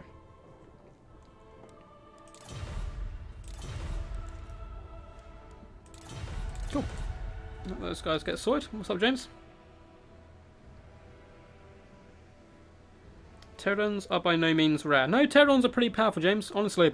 Triple Pterodons is pretty common, especially with the Pohawk's Sentinels as well. Rock Drop's useful. They're a very fast unit for chasing down enemies. Good skirmishers all round as well. Yeah, so they're pretty often picked.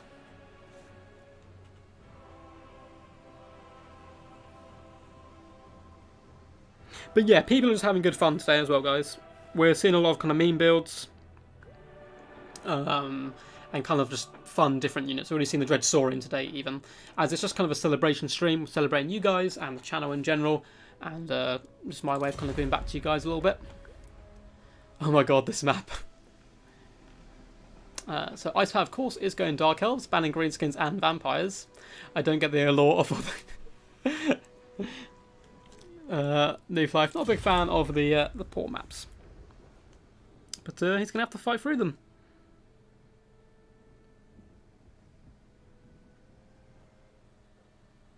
Oh, Ripidactyls, you meant James Pack. Yes, Ripidactyls are a bit more rare. A few people do bring them, including actually Noob for Life now and again. And they can do decent work. They're just very glass cannon, and the Lizardmen just don't need them really in most builds.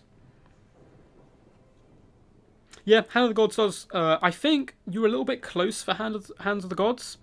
It's, from what I found out anyway, its best range is kind of like a medium range. Long range it tends to miss a bit, and close range it can tend to overshoot quite a lot. So a nice kind of medium distance can work. But unfortunately, yeah, it didn't really pay off for you. But if it could assassinate the characters, it would have been some great work.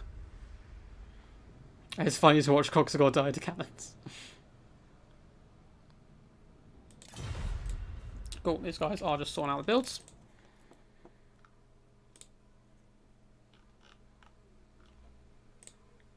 Cool. So regardless, we're going to have an extra game after this one, guys. Because someone can still, of course, become king. So if Noob for Life does win, we'll basically keep playing until he loses. Actually, whichever of these guys wins, we basically keep going until they either lose or they get 4 wins in a row, and that's when the stream will end. So yeah, pretty cool stuff, basically. Really cool stuff. Going hag grief because Malice OP. I love it. Those guys just talking through some builds. Marafi versus Celebron. Also name? Calibron, whatever it is. Wait, did they both pick Dark Elves? No! No!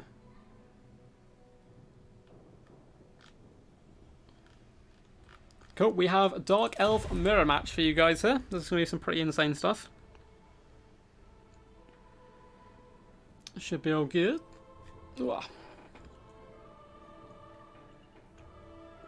I've just run out of water, so I have to run off and get some after this game. But I will return shortly. I'll make sure to leave someone sensible in charge. But yes. And for those who have just joined, we do indeed have a competition going on today. Well, not really a competition, but 2 giveaways. Feel free to follow the links in the description to either Amy's Instagram, where you can follow and like a picture of the prize, or join my Discord, and underneath the Duck Shop tab, enter your name just once and you get a chance to win a glorious Rubber Duck of War t-shirt, which is pretty cool stuff. And of course the winner of this will be winning one of those as well. Matt is actually very funny. When he transforms, is the most obliviated Finn in the battlefield. It is pretty cool. Palpatine saying this is the worst map so far. I'm excited to view it. I feel like it's got a lot of trees, so it's going to be hard to see what's going on. Yeah, man. What Raptor said, Storm, you had some really good games.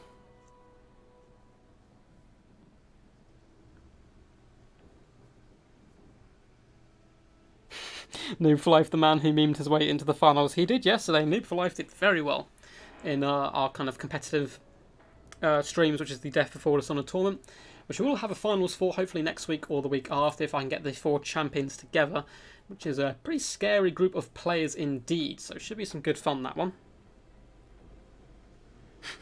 Happy you like it, Raptor, just laughing in glee at the distress of everyone else.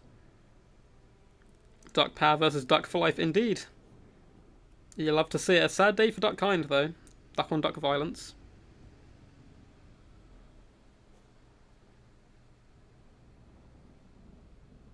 Oh, Black Fawn, is this in the snow? Oh, did I just get a message? Oh, so Suave, just seen you sent me a message. When you plan DVD Season 5 finals? Next week or the week after.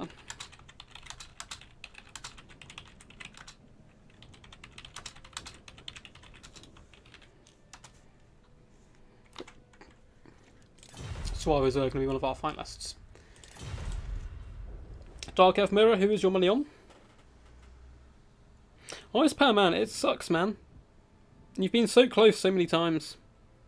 But basically the seasons are basically going to be running fins at the moment. We'll probably take like a 2-week break, maybe a 1-week or 2-week break after Season 5 is finished. But then we'll just start Season 6, and it's going to kind of be an on-running process for the most part. I will take a little break and maybe do just a few kind of fun, happy-go-lucky streams, and do some more silly stuff before going back to the tournaments. In a duck civil war, the ducks always suffer.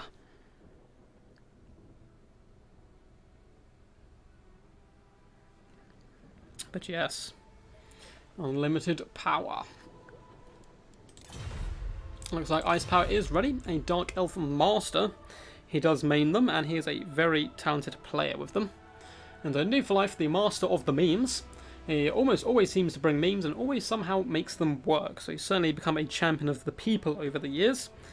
And yeah, yesterday brought some pretty wild and wacky stuff, but he makes it work. So of course there's a little bit of kind of logic in the madness, I suppose, of his picks. And he does some pretty decent work all round. quickly actually going to go enter myself in my own competition on Amy's channel. I won't actually accept anything if it wins, but...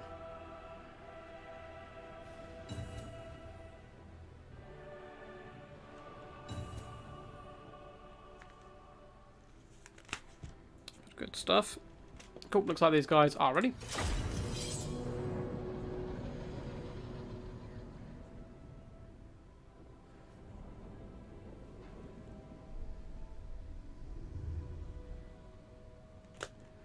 Cool, and I'll open up the chat again so I can see you guys. Total Warhammer 2 and Dawn of War stream. Well, if people were interested in a Dawn of War stream, I wouldn't mind doing one. I'm pretty terrible at the game, but that is Dawn of War. Correct me, Magnus, on the name of the mod. It's kind of the competitive mod they use there. Yeah, no, Ice Powers, we know he's joking. We know you don't... stream snipe, man. You just like to chill out and chat. It's completely fine. There's a delay anyway, so if you were watching the build, you'd kind of be at a disadvantage. So without further ado, let's hop into this glorious Dark Elf match. I actually don't mind this map too much. It's not that bad, and we've actually had it, I think, on a Funny King of the Hill before. So for the forces here of Ice Powers, I was about to say the Dark Elves, but this is going to get quite confusing. We have the Hellebroni, yes, in their glorious pink here, the absolute bros, being Hella and Broish, and a load more Dread Spears into the sunset. Cheap, cheerful, here to absorb enemy damage, while the rest of his build does the dirty work. We have 1 unit of Sisters of Slaughter in the back line, pretty awesome, can rampage the enemy forces. We have Snesh's Harvesters, Regiment of Renowned Doomfire Warlocks, as well as triple Cold One Knights, all of which are chevroned up, in fact only 2 units, and the Knights of the Ebon Claw here, the Regiment of Renowned Dread Knights, bad to the bone, awesome looking geezers all round. We do have a Sorceress of Fire coming in with Burning Head, as well as Flaming Sword of Ruin. We have a Master as well, coming in with Guardian and Crone Hellebron. She's going to be bringing the business here. Gaze of Cain, as well as Amulet of Dark Fire, and the Cursed Blade. Pretty cool stuff overall. Master is going to be rolling with her as well. So quite a cav-heavy, eccentric build. Now up in the high ground for Noob for Life, he does have some answers to the kind of cav contingents, and that is in the form of triple Scourge Runner Chariots here. Oh no, it looks like we've lagged a little bit again here. Come on guys, I believe. Believe in the power. Cool, so we have triple Scourge Runner Chariots, decent long-range AP of course. We have a load of Dread Spears and Bleak Swords mixed in. A big fan of mixing in both the troops. Bleak Swords will carve through Dread Spears relatively comfortably. We have Malice Darkblade, the Edge Lord himself. He actually has a really cool set of novels about him. I think the novels became, before he became actually a part of the kind of Warhammer universe in game form. They just liked him so much they made him in. But he's brought the Blood Price, the Demon Curse, and of course Tzarkan to make his demonic transformation. Sorcerer of Death as well, coming in with Spirit Leech. We have a Cainite Assassin, as well as Chill of Sontar, the chillest of Hydras up against the chillest of the Hellebroni. We have Cold One Knights as well, looks like 2 units of these bad boys. And yeah, pretty solid build, should be some good fun stuff. Screw Hag Grief, ready to go for the Mistress of Haganeth. Ice Powers getting into character here. He is going to be fighting uphill here. Well, I suppose it makes sense for the king to have to, you know, really extra scrap it. What's up, Poison Ducky? I'm finally free from my lectures. Yes, the boy. Glad you're here, man. Hope the lectures went well, dude. I'll fill you in as well, man, on how you can win some prizes later as well, because I'm sure you'll want to get your hands on some duck stuff, considering you are indeed a duck. But back to the battle for now. So forces are going to be advancing uphill. Scourge Runner Chariots are going to be scouring at the countryside here, pushing forwards and going to do a little bit of sniping. Now, there's not too many fantastic answers, to be perfectly honest, to the Scourge Runner Chariots in this Dark Elf force, so they may struggle just a little bit here. We do, of course, have... we don't have Fireball, do we? just have Burnhead and Flaming Sword of Ruin, so perhaps just hoping they run out of ammunition could be the way forward. Crone Hellebron does try to evade the shots to varying degrees of success. She managed to avoid a few bolts, but still took a bit of damage as well. Darting back and forth though, making her waste some ammunition, and the rest of the shots looks like maybe even going after some of the Dread Spears there. So every kind of little bit of ammunition he can drain out of these guys is going to be perfect for Ice Power, who takes a nasty blob of shots there. But it's going to be coming in, and has been hit by his Spirit Leech, however, by the Sorceress of Death, And Hellebron, of course, doesn't have any way of healing, so every little bit of damage done now is going to be pretty pivotal in the late game. She has managed to drive back the Squadron of Chariots, however, but with Malice and the chillest of Centaurs approaching, she has had to fall back. The rest of this Dark Elf force needs to get moving, I think. I don't think he wants to send in these units kind of one after the other. Although he may be trying to bait in the Cold War Knights for a good answer to the Hydra, but that would force them forward and allow the Squadron of Chariots to really kind of pick on targets of their choice. K-Knight Assassin has been spotted here, but looks like he is going to be darting away pretty quickly once again. A big breath attack comes in, roasting, or so is freezing some Snatch's Harvesters as well, doing some really decent work, raking along their flanks here. Sorcerer's Fire is going to be pushing up here, dropping a lovely Soul Stealer, catching all of these units, which is getting some pretty good damage in overall, as Slan's Gold is being forced back here. The Chillest Centaurs could turn around and try and assassinate this Fire Sorceress here, who does have Assassin's Trophy popped on her. She certainly needs to fall back or she's going to take an absolute clobbering. However, the Master is here in support as well as Crone Hellebron, and the Cold War Knights dart in to save their Sorceress, doing some pretty decent work indeed. K-Knight Assassin is currently obstructed, and unfortunately though, the Snatch's Harvesters looks like they overextended, trying to chase down some Squadron of Chariots. Got in some okay damage, but got annihilated for their troubles. So all they're feeling right now is oblivion rather than kind of, cheers and joy. So the Chillest Centaur has been hit here by a Word of Pain and has been completely swarmed. However, this beast does regenerate. So unless you're going to kill it and finish it off, you need to commit to this. So now he's kind of surrounded it, he needs to drive off the battlefield, otherwise it's really not worth it. Cold War Knights do an uphill charge into enemy Cold War Knights, however, Ice Powers do have the advantage of being double chevroned up, and a Burning Head does go down the line of the Bleak Swords, and unfortunately misses just like an inch ahead, so maybe a tiny bit of a misclick there, or perhaps some good micro from Noob for Life if he managed to stop it. The Chillest of Centaurs is running for the hills here. He needs to take some units, any units, and chase this off. It's such good value, you cannot allow this to return to the field. You can see the crazy Gates of Cain animations there, which looks incredibly cool, buffing up all these nearby troops, making them go into a rampage, but giving them extra attack and all that good stuff. And it's become a big mosh pit of Dark Elf on Dark Elf violence, which I suppose is the best violence for both Dark Elves and their enemies. And it looks like Snatch's Harvesters are coming back to the field. They may have 1 or 2 bound spells left, which could be pretty huge. Crone Hellebron has been caught up by an assassin here, and unfortunately for her, the Chill of Centaur has returned to the field. Cold War Knights are being dragged over here to help deal with it, but it's pretty nasty stuff. And Hellebron going after that assassin, trying to cycle charge as much as possible. In the centre pocket, we have a upgraded Flaming Sword of Ruin as well, trying to keep these troops fighting as much as possible. And the Squadron of Chariots have been caught by Knights of Ebon Claw, all 3 units. Perhaps charging in here to try and do some shock damage to these guys. But the Chariots will be falling relatively quickly, but Knights of Ebon Claw are pretty beat up as well. And a fat Spirit Leech does come on them as well. Noob for Life is certainly playing very well here indeed. Big Burning Head does go down onto the Bleak Swords, roasting Dread Spears and Sisters of Slaughter as well, so not a terrible play at all. And Malice Darkblade as well is doing the business, taking down the Master, which is meant to do. The Demon Curse has been popped on him. Chill Centaur once again is going to run for the hills, but I don't think it's going to matter too much. Crone Hellebron has retreated, but should be able to come back to the battlefield as well. Game still very kind of balanced on the tip of the knife there. That was a weird analogy, but you get my meaning. It's still quite close, but I think Ice Power's crown is starting to slip here, as Noob for Life is slowly dominating the battlefield. This Hydra, once again, may be allowed to rally here, which would be pretty dreadful stuff. Looks like Hellebron is trying to dart over there as quickly as possible. Master is hopping on top of the assassin here, trying to finish him off now. The problem, I mean, with chase off the Chill, obviously, he has to commit forces over here. Did get his healing proc as well, which is disastrous. Kind of committing forces he doesn't have basically to chase down the Hydra would be a problem. Master is going to go after it single-handedly, but a Spiritual Leech has gone down on him as well. Squadron Chariots are nearly out of ammunition, trying to finish off the Sorcerers of Fire where they can. Balanced Power is moving though in Noob for Life's favour, as Malice Darkblade still full health and still has the Tazarkan ability as well, which gives him a load of powerful buffs, but does slowly kill him. The Master does get forced back, and he's a decent anti-large combatant, but chasing down a Hydra by himself is unfortunately not the way to go for him here, as He's still just one Dark Elf. And that looks like a Noob for Life going to be rocking up and taking the crown, which means it is going to be a two-way fight, basically, between Stormrunner and Noob for Life to see who wins. Noob is going to have to win another 3 games in a row to claim his crown. If he's defeated, then Stormrunner is indeed going to be this week's champion. So the new guys coming in, unfortunately, aren't going to be able to win the crown today, but they can certainly try and spoil Noob for Life's day.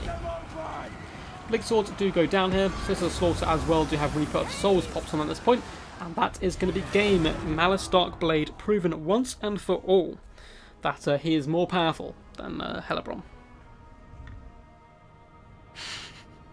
So Malice is emo and that's why he's bullied. Sort of sounds like discrimination.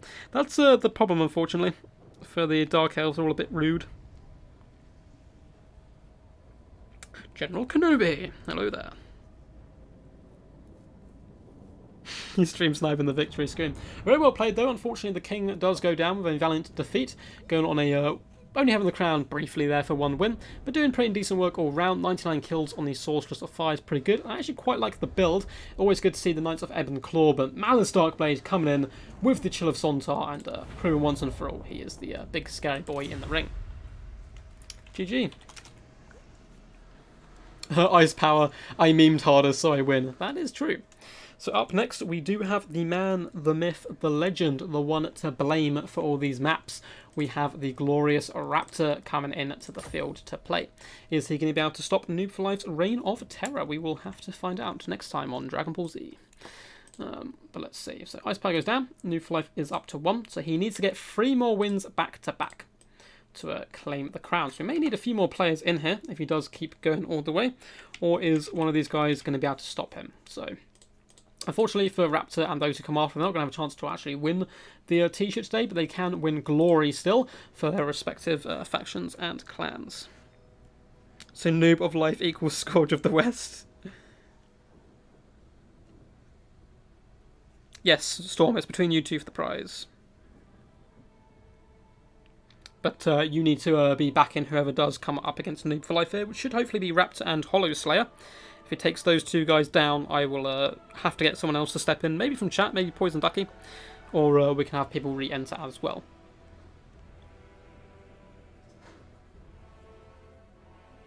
Raptor says he'll be there soon. He's mid-game. No worries, Raptor. Raptor's on his way. Once again, then, I will switch map, which is going to be, if I can find it, oh god, Let Zigger Forward is what we're going to go with, which looks absolutely glorious. Show him the true power of the Depth Guard. So guys, while we do take this little break, once again, I will talk to you about today's giveaways and the kind of prize situation we have going on here. So, kaboom! We are now doing a Rebecca War t-shirts, which is pretty awesome stuff. I actually had this idea months ago and set it into motion, but I was kind of waiting for the 1,000 subs to kind of reveal it all, and then we got to 1,000 subs way quicker than I thought we were going to, so the stream has been a little bit late, but still very cool stuff. So you guys can win one of these t-shirts. On the left also comes into black. Now to enter, all you have to do is hop over to Instagram and go onto Amy's art page. There's a link down below in the description. Hopefully one of the mods can pin it in chat for you guys as well. She's the awesome artist who did design these t-shirts, so please do go over there and support her, as she put a lot of work into them. And within 48 hours, she's going to pick a winner who has liked the picture that is on there. And so you need to follow her, like the picture, and you'll be entered into the competition. Secondly, you can do both of these, by the way. Secondly, you can also go to my Discord. There is a new tab there called a Duck Shop. Simply add your name to the list in there of players, or of people, sorry. And at the end of the stream, I'm going to allow Siri to pick one of you randomly. I'll give you your numbers, and that guy will also win a prize. But if you don't win a prize, don't worry. You will be able to buy t-shirts as well. So they're going to be about £20 each, I believe. I'll kind of talk about more of that at the end of the stream, however. We'll get back to the glorious action here. And wait on the mighty Raptor. Show him the true power of the Depth Guard. Yeah, Ice Power Man, you played good, dude. Oh, I agree with Faust. That deployment was pretty rough, fighting uphill. I think maybe going up around the left-hand side could have been a little bit better. And you didn't really have any way to counter the scourge run of chariots, unfortunately. But still, you did good work, man. I played once against a duck. Don't remember which. I'm duck racist because they all look the same to me. If you do not win, you simply did not spam enough. Aristo's got the right spirit there. So, yeah, there's a few duckies. There's walking duck, poison duck. There's another duck, agony duck, I believe. So there's a few of us lurking around. Let me take that down before I forget. Yeah, guys, please do go over to support her as well. Do enter the competition in both ways. If you do have Instagram, obviously I know a lot of you guys won't do, because she put a lot of work into it. So I would greatly appreciate it. But yes, I'm glad we are finally doing the sub special. It's been a long time coming. It's good to see so many familiar faces and new faces that we've kind of gathered along the way. So hopefully Raptor does win his game, and he'll be popping over towards us. I am very quickly, I think, going to go grab a drink of water. Yes, Storm, I've seen your message in Discord. So if you do win the stream, you won't be eligible to win, obviously, one of the second shirts. Because, you know, that'd be a bit greedy. We need a regiment of renowned duck of Var, guys. I agree, 100%. 100% poison ducky.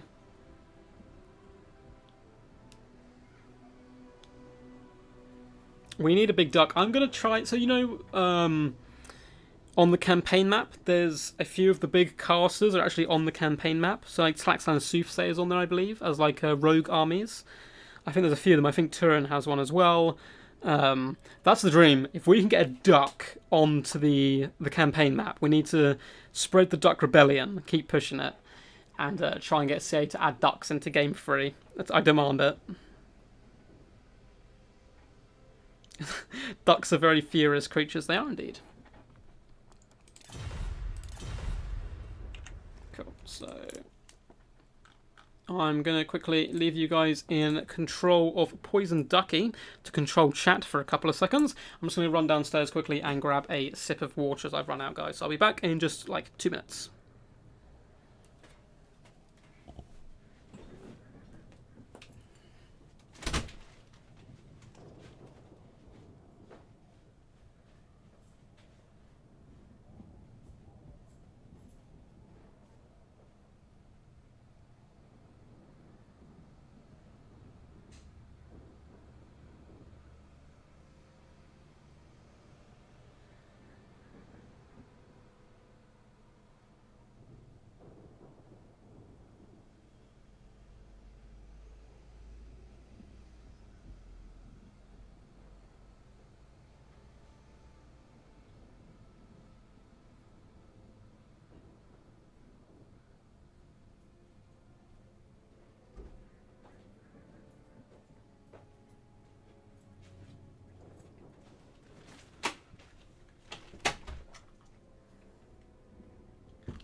I have returned.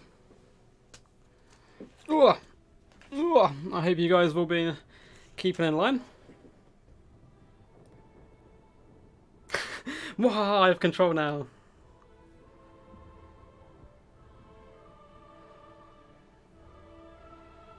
I have returned, guys, so don't worry, the reign of terror is over. Poison Ducky can't hurt you any longer. So I went down and grabbed a little drink.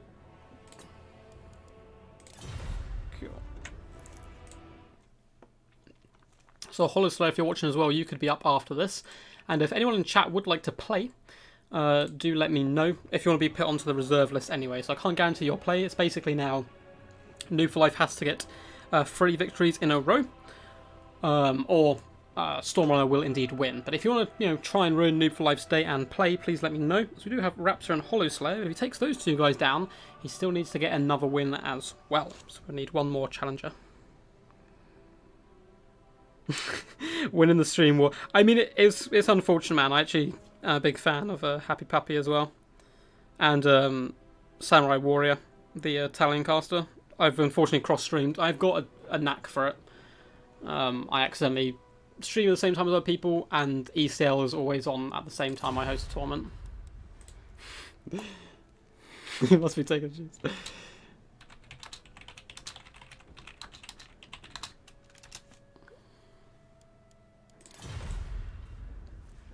yes. Too many bells on my body to play. No worries, man. You can just chill out and watch, dude.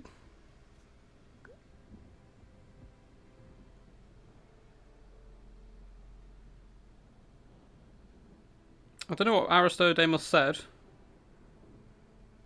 when I was gone. I don't know who banned him, but I'm assuming he just spammed a load of ducks. Sure. He said he will be just a few mins.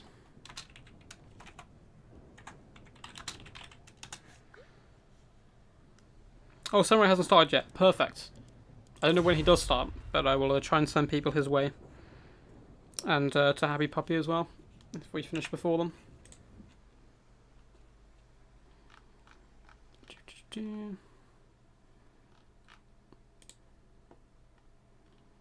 Go.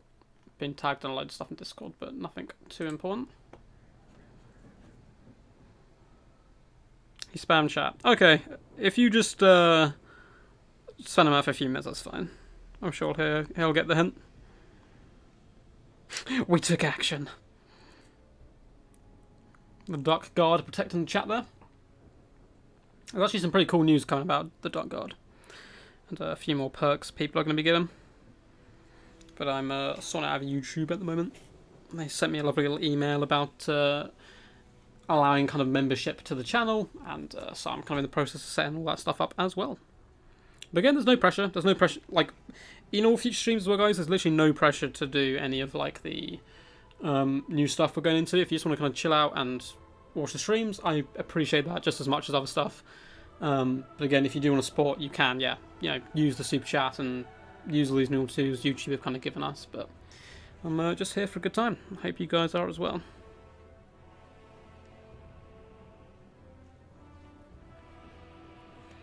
Come on, Mr. Raptor.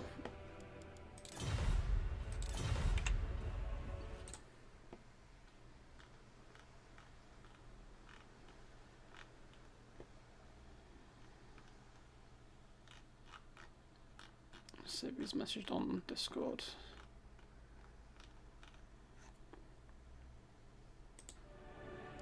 Not quite yet. We'll give him a couple more minutes. If not, we can always pop in with a Hollow Slayer if he's still about. I mean, if it does, if we have Raptor and a Hollow Slayer take him on, what we might do for the final game is get Stormrunner back in here.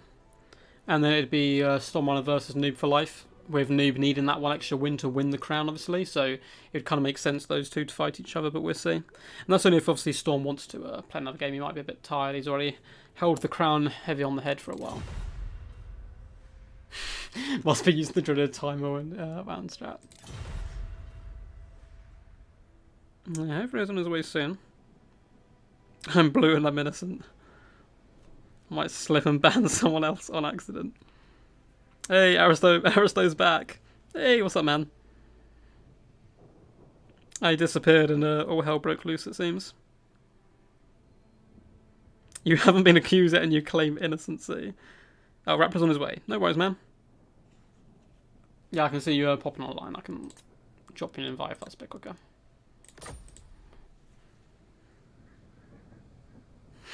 I literally spent the 5-minute timeout laughing non-stop. Well, I'm glad you're having a good time, man. It's good to see. Aristo, a true champ of the community in general. Master of many poor maps. But has also been supporting my channel since pretty much the beginning. From about like 50 subs-ish. It's always good to see him here as well. As we do continue to grow. Hey, here is the boy. Hey. Hey, bud. Quack, quack indeed. King to pick and ban 2.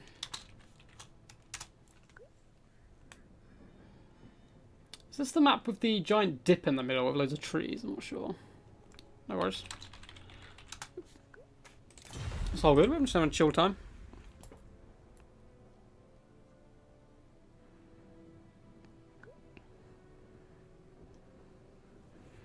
What went downhill, dude?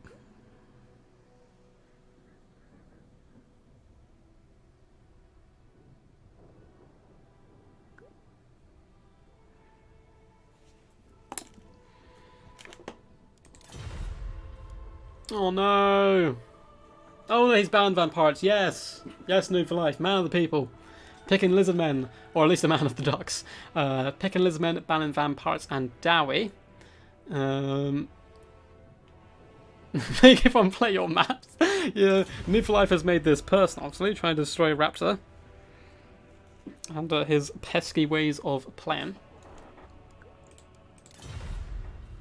My pleasure. Raptor loves it. I love doing the funny maps now and again as well. How would you ask to your cat to bring a beer for you? I don't own a cat, so that's my first problem. So I'd have to go buy a cat. And then I would probably put treats on the beer and have treats myself. Have a magnetic collar so it picks up the beer cap. And then hopefully it goes and eats the treats on the beer cap, gets the beer bottle stuck to it, and then it comes to me for more treats. That's my advice, bro. If you're trying to train a cat to bring beer to you.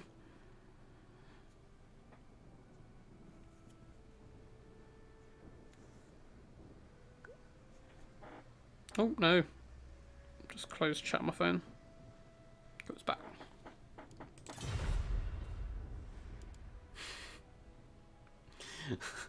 Oh no!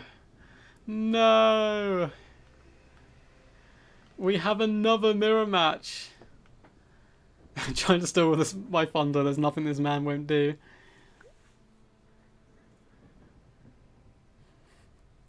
The world will burn. Both of them claiming they're going to go for skink spam. Looks like Raptor has chosen the Nakai sub faction, which is going to be some pretty funny stuff. So New for Life has one or two more options. I'm assuming he's going to bring tic-tac-toe though. Depends, I suppose, how badly he wants the prize. Lizard Man mirror match. The second of the stream. We had Dark Elf mirror earlier on, but you know, it's fine. It's all in good fun. The Dark Elf mirror match was pretty good fun. It was that last game even, so people are getting in the swing of these mirrors. Oh god indeed, Ronan. Aristo loving the madness. Chaos is a ladder. Oh, Raptor saying the Kai is far superior. Noob for Life saying tic-tac-toe is far superior.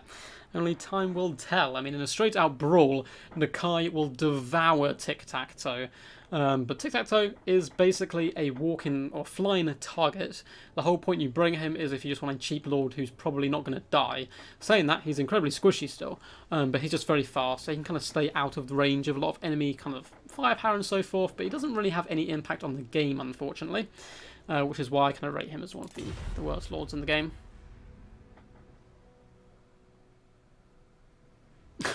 We 1v1 in front of the armies, then the armies fight. Okay, I'll see if they stick to that. Yes, ROR Sacred Croxigar, OP. They're pretty good, they're just incredibly overpriced, and that's the problem with a lot of units. Like, the units aren't necessarily terrible, it's just the price on them is quite a problem. But, you know, it is how it is.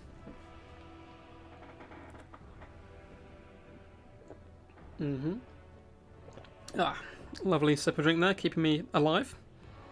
Been quite a long stream so far, still could go on for a little while yet, if Noob for Life does manage to win this one. Let's check it out. He has got, what, just one win so far? Yeah, so he needs to win another few in a row here. Sorry, scrolling through Discord as I just had a load of red things ping up, but it's just all stamps in other Discords, nothing to worry about. Nothing to worry about. Yes, hope you guys are enjoying. If you are, feel free to hit that thumbs up button. If you are new to the channel, the all things Total War Warhammer based, There's a lot of exciting stuff coming out in Total War as well in the future, so feel free to subscribe to not miss videos and whatnot. There'll actually be another video up tonight, which was meant to come out before this, but I didn't have time in the end, which is kind of funny because in the video I say, oh hi, there's a stream tonight, but that's going to be a lie. Heresy, you will not be part of the great plan. Very interested to see how these guys take this. Tic-Tac-Toe isn't the worst lord, actually, in a mirror match, I suppose. We could see a lot of skirmish forces coming in here with Razordons and Salamanders. That is certainly one way to play this.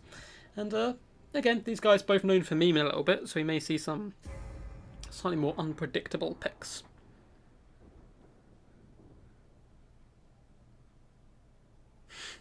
Ducks as mounts. A duck mount would be pretty dope, I'm not gonna lie. Every time I see a duck now in, like, if I'm just out somewhere where ducks roam, like there's a big park near where I live called Bushy Park, which has like a pond, like a lake sorry, in the middle. Or more a pond, I suppose. And there's ducks there, and every time I see them, like, I just think, like, oh, they're like one of us. Like, it's really bad. I don't see them as ducks anymore. I'm like, oh, it's one of the guys. Which is, I don't know if they're slowly turning into us or I'm slowly turning into them. Please don't exile me, almighty poison ducky. So you give a duck a little bit of power. It goes straight to the head.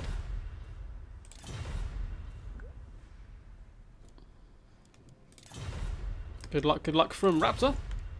That's really up just so when he does press in, we'll go straight in. A Terror Duck. Yeah, Terror Duck would do disgusting work. Do you guys know anyone who does mods?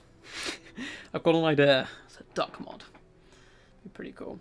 But you could do ducks. Like the Will Elf DLC could have ducks in, because I'm sure ducks are known to occasionally go into forests. They're wildlife. And you'd have them like a unit of flying fellbats, unbreakable ducks just flying through the sky. So Will Elf to get them. Lizard men. You can have like scaly ducks. And I'm sure there's a few more factions.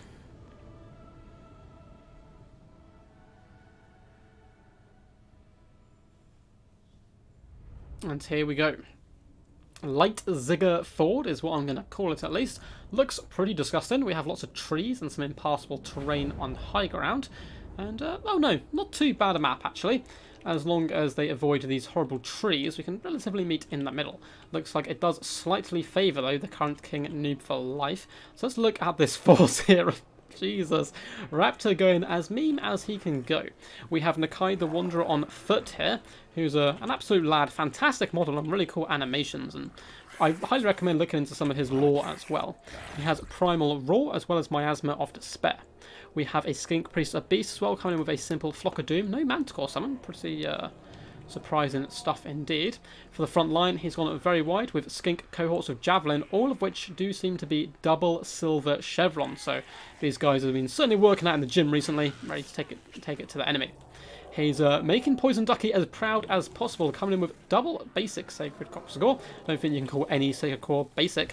These guys are earth benders to the extreme. They will throw rocks at you, make small kind of crevasses and stuff for people to fall in. They do all kinds of nastiness. As well as the Cohort of Hoatl, the Regiment of Renowned version, who are actually very good. They're just way too expensive. And this is because they have Armor Sundering. Minus 30 armor is very cool. And look at the war paint on these guys. They are ready to rock and roll.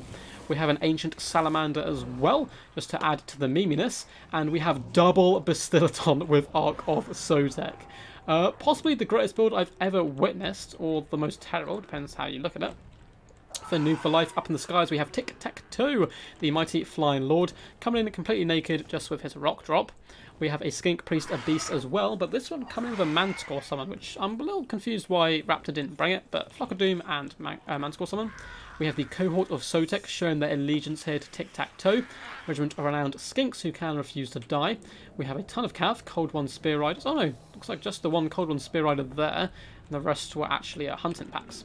So we have in the back lines, yeah, triple Cold Ones, 1, 2, and 3, all basic ones. We have a Stegodon here with the Great Bow on the back, and it looks like he's certainly trying to play the skirmish game. We have Salamander hunting packs, 2 of them, as well as Razordon hunting packs as well. Very good in this matchup overall. Salamander hunting packs pretty good against large threats, and the Razordon's good at getting through thick armor. Skink cohorts in the front line as well. Looks like may even have them outnumbered compared to Raptors picks. However, these guys are not chevroned up. So pretty cool stuff. 2 fun builds, both getting a little bit memey. I think Raptor 100% wins the meme factor here, especially if those double Bastillodons of Ark of Sotek. And Need for Life though, put in some pretty wacky builds, but at the same time, I don't hate the build or anything. The Salamanders and Razordons are very good here. Going wide with Skinks can be pretty decent, and good kind of synergy, I suppose, in this build all round. Oh. There we go. Good luck, have fun. Right, we will see if they do actually fight leader on leader here. It'll be interesting to see. Ancient Salamander, unfortunately, isn't going to have basically any good targets apart from more Skinks, which they didn't really have a problem with anyway. The Sacred Crocscore will thump down the cavalry, which is going to be pretty damn useful, but the problem is going to be in these hunting packs, and is there any pressure this build can bring to shut down the hunting packs? If they had the Manticore summon, I think they'd be in a much better situation than they currently are in. You can see the Skinks making the most of the aquatic trait here, fighting in the water. If you look down here, oh, where is it? Aquatic. Whereas some units struggle to fight and move in shallow waters, aquatic units excel. So they don't get any of the debuffs, so I think they actually get a tiny buff, which is pretty cool stuff as they do advance here. Looks like the battle line is going to be drawn down here in these wooded terrain, with the mountain kind of working as a bit of a backdrop. Get TTT over here. Tic-Tac-Toe is flying over here, and Makai trying to push up as well. So I don't know if they are going to have the one-on-one fight, if it's actually going to go through, if this was a false claim here by Noob for Life, who's shuffling over his hunting packs, looking to maybe support Tic-Tac-Toe if he needs to.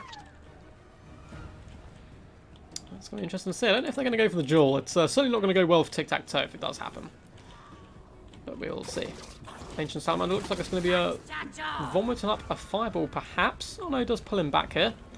So it looks like the fight of the ages is going to happen. And he gets a nice rear charge here on top of Nakai, who is going toe-to-toe, but Nakai simply turns around and swats Tic-Tac-Toe away. He has popped Primal Roar, giving him plus 40 melee attack and 22% physical resistance. Tic-Tac-Toe has been hit by Miasma to spare as well, slowing him down, and it looks like he is cowering, guys, running for the trees and fleeing from the one-on-one duel. The dishonour of Tic-Tac-Toe and the dishonour he has brought on his family there, the shame, as he realised he was quite heavily outmatched here. Skink cohorts are going to be battling up against the Skink cohorts, so who do redeploy to dodge some of the Salamander hunting pack shots. Not taking too much damage here, but the Cold One Riders are going to countercharge now and push forward. Going to be able to do some pretty decent damage. The Ancient Salamander is trying to focus down the Razordons, a pretty good choice all round, and the mighty Ark of Sotek is going to push forward. Razordons, realising that they did actually overextend a little bit there, are being pushed back by some javelin fire from the Skink cohorts. We do have more Salamanders hunting down the cohort of Hoatl, which will do some very good damage to them if they can connect. Trees kind of helping out Raptor's build so far. Over here, good skirmish play all rounds though, coming in so far by Noob for Life, as the Sacred Crocscore do get to pounding down the Skink cohorts. But the entire time this does happen, it's going to allow the Salamander hunting packs to fire in.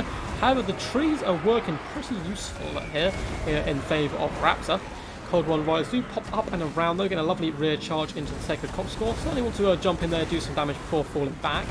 The Stillborn is going to push forward and drop on their sneaky snakes down on top of Skink. Is actually going to be able to clear through chaff relatively quickly. Sacred Crocscore do pound in to the cohort of Sotek, and the battle is well and fully underway here. Cohort of Hoatl can go toe-to-toe with Cold One Spear Riders relatively happily. They've already taken quite a lot of firepower, and maybe this fight will be a bit too much for them, but they're giving as good as they get here, pounding down the Cold One Spear Riders with deadly efficiency. However, Salamander hunting packs are doing some lovely Overwatch fire as well, and big Flock of Doom has been unleashed. Ferroman squad popping into the back lines, either going to try and assassinate the Skink Priest of Beasts or the Ancient Salamander here. Crocscore are slowly wavering on this left-hand flank as well. Tic-Tac-Toe absorbing some of friendly fire there. Unfortunately, Crocscore, 56 kills, not bad at all. Huge damage as well to Cold One Riders, are looking to flee from the battle, and mobility is certainly in the favour of Noob for Life here. Gary the Bastillodon is holding his own here, but he is completely surrounded and left on his own. Over on the other side, things are going a little bit better for Raptor. Taker Cockscore have punched through the front line, slowly going to be able to surround the Stegodon. And over on the right hand side, Cohort of Watu have forced back Cold One Spear Riders and can now get to stomping at these pesky skinks. The main problem, however, is there is a ton still of Salamanders and Razons firing pretty much unimpeded. There's nothing on Raptor's force to really hunt these guys down, unfortunately, so he has to grind out the frontline engagement. And it takes time to bring down Stegodon, Cold One Riders and the like. See, these guys are still pretty decent ammunition-wise as well, slowly picking on our beloved Garrets. Cold One Spear Riders running over Skink Cohorts here, doing a pretty good job. Nakai just staring at Tic-Tac-Toe. Sheer disappointment from Nakai as well.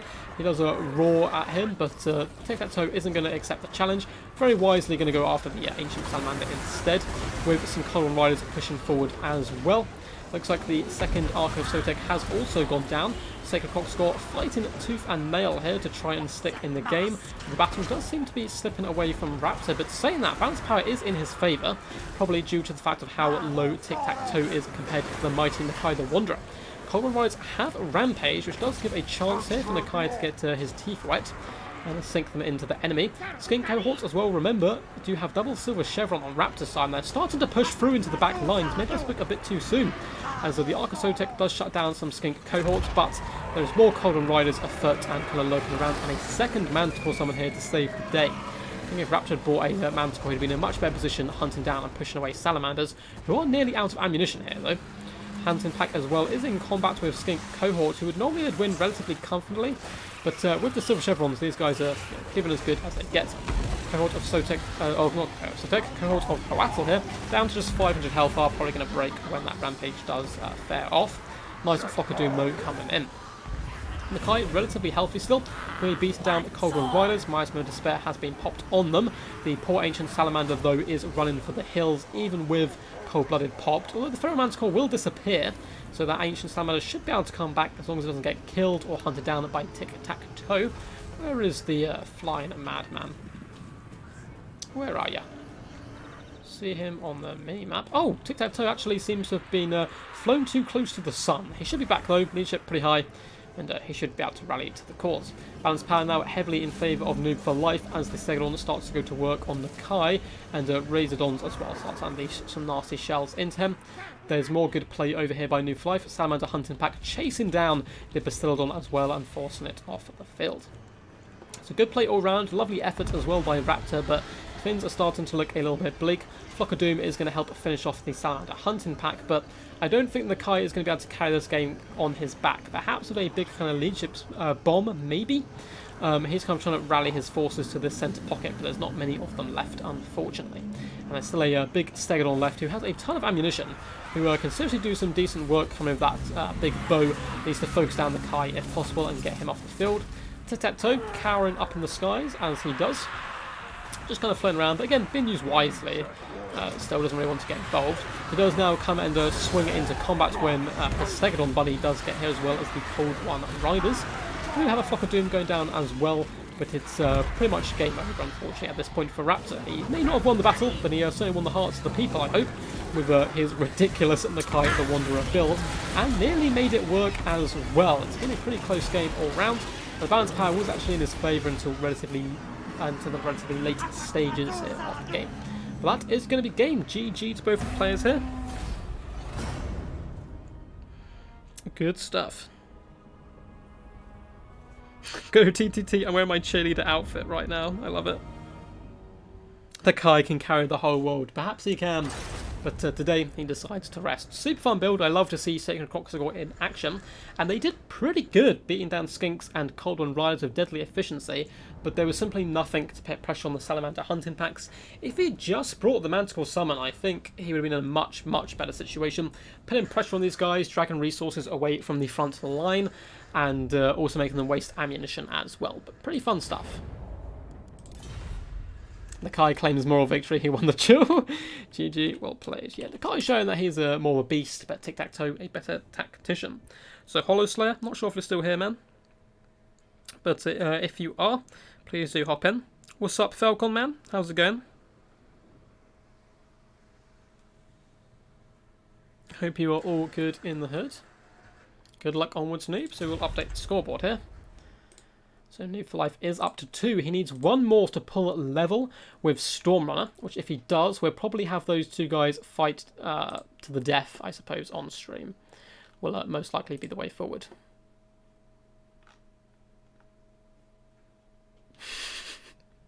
Aristotle, I just got your message on Discord, buddy. That's pretty funny stuff. Cool. So let's message Hollow Slayer.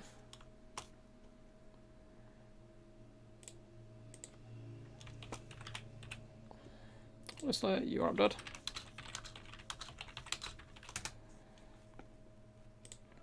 Oh, he's there. He did. Hollow Slayer of the West, love the name. He did.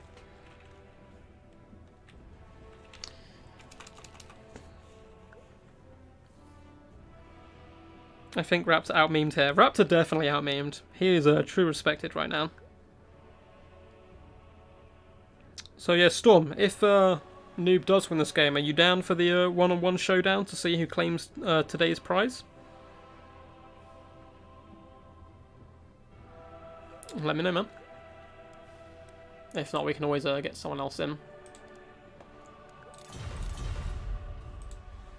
So, if Noob wins, stream carries on. If Holly wins, the stream shall come to a close. Oh, map is... Oh no, we're out of maps, I think. Oh no, we have one left. So, Aristo, I need you here. After we've done this map, which I believe that it was this one.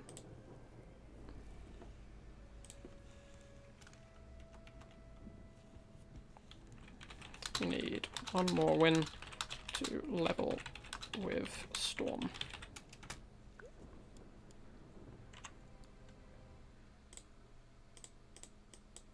So we have Hollow Slayer. Love the name, by the way.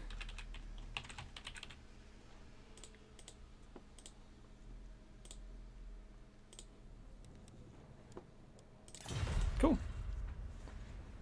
The Moonbow.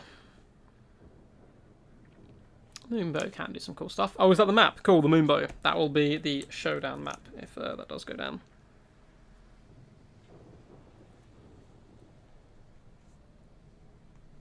The Moonbow. Cool, writing that down. Make me proud, Aristo. Make me proud. Yeah, the Ronin. So we have Hollow Slayer up next. Also, previously known as Scourge of the West. Previously known as Von Karstein. But super cool dude. Been around for quite a while. Oh, I love it. Hollow Slayer said I'll meme for a bit as well. You know, even though I'm not extreme meme team. It's good sportsmanship, but we're going to see another Lizardman mirror. Ugh, save me. I can't do it any longer. The third mirror in a row. It's duck-on-duck action. It's disgusting. New Life did pick Lizardmen, ban vampires, and dark elves. Lol again, the stream will love it. Well, you get what you pay for, I suppose. I did ask them if it was going to be a fun stream just to meme to.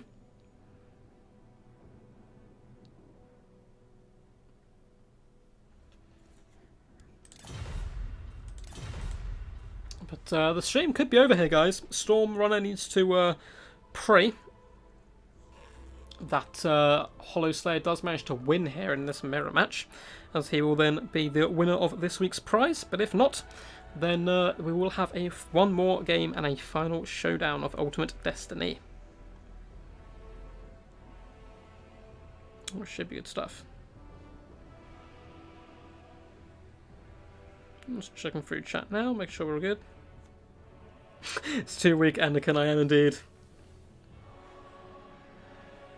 Wait, what? We sign a blood pack that we need to receive a mail from Supreme Overlords. Oh, so Falcon, you're a bit late to the stream, bud. So I don't know if you know about the prizes you could be winning today. So the winner of this is going to receive a Rubber Duck War t-shirt. And you guys watching can win as well. Simply either follow the link on Instagram to Amy's channel, who designed the t-shirts. Give her a nice little follow and a big old heart on the picture she's put up, and a chance to win that t-shirt. That's going to be announced in 48 hours to winner. But at the end of this stream, if you go to my Discord, we do have a tab called a Duck Shop, where if you put your name in there, you'll get added into a lottery at the end, and one of these players is also, or one of those people, sorry, is also going to win another t-shirt. But if you don't win, it's all good. They're still going to be available, but unfortunately we'll have to pay for them then. And they're going to come to cost £20. But, you know, try to win them first, obviously. See how it goes, and you can dress as a classy duck.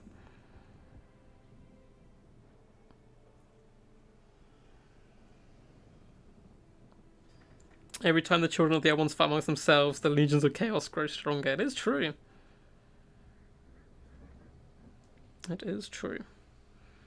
But yes, Falcon, the mastermind actually behind kind of the combination here of Extreme Meme Team and Death Before Dishonor. The clans were initially separate, but we've kind of come together as sister clans, so you'll occasionally see XMT represented, DBD, but also Extreme Duck Memes or Extreme Meme Ducks. And there's just a load of ducks and a load of memes kind of flying all around the place, and it's been a really cool kind of development, I think. It's worked really well, and it's cool to get to know these guys a little bit more and have them involved in our events. So both these guys just sorting out their picks. Hollow Slayer, though, going for the basic Lizardmen. Of course, Noob for Life going tic-tac-toe. Wouldn't have it any other way. Thank you, Raptor, for linking. And it's free, the giveaway, guys, so you know, go over and support her. It's really nice of her as well to take the time out to design some ridiculous duck t-shirts. So I did want to get them, like, have a duck, like, fighting Kolek and stuff. I thought would have been really cool. We ended up going for some more, like, neutral designs because I spoke to CA about it. And, or like a CA representative, I suppose. And it's not up to them if I'm allowed to use characters from the games and stuff. It's up to Games Workshop, and they were like, we can bring it to them, but normally they're not too keen on this type of stuff. So I thought we'd just go for some, you know, fun duck stuff. And considering the channel is a Rubber Duck of War, I think it's pretty good. Be right back. Just need to give my blood to Extreme Meme Team. Oh, hell yeah. I've no worries. If you don't have social media, man, Blackform, that's fine. As long as you're on Discord, man, you can also enter. Don't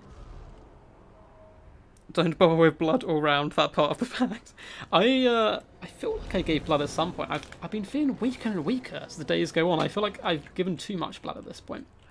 But anyway, for the forces here of Hollow Slayer of the West, badass name and a badass army, trying to ruin Noob for Life's day here, coming in with double chameleon skinks in a lovely little vanguard. For the main battle line, we're seeing skink cohorts with javelins, as well as the cohort of Sotek. Looks like they have switched allegiance this time, and some more skinks as well. So pretty flimsy front line, actually. Saying that, we have Saurus Warriors as well as double Temple Guard in the mix, one of which is the Star Chamber Guardians, one of my favourite units in the game. Thematically, them and the Regiment Renowned Wild Riders are so badass.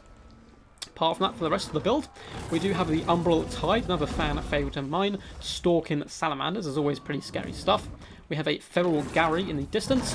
We have a Feral Dread Saurian roaring victoriously here, as well as Lord Mazdamundi, the fat Lovecraftian creature himself, coming in, it looks like, with Apotheosis, Harmonic Convergence, Net, as well as Shield of the Old Ones, and of course his Banishment. So pretty fun build, kind of making a nice balance between meme and power here, I feel. For the forces of Noob for Life, do we have Tic-Tac-Toe? We do not. We have a Slan Mage Priest of Light, coming in with Bronus, Time Warp, Net, and Far's Protection. Up in the skies, though, we do have Pohawks, Sentinels, as well as another unit of Pterodon Riders for lovely pressure. Should be able to hunt down the Umbral Tide relatively effectively.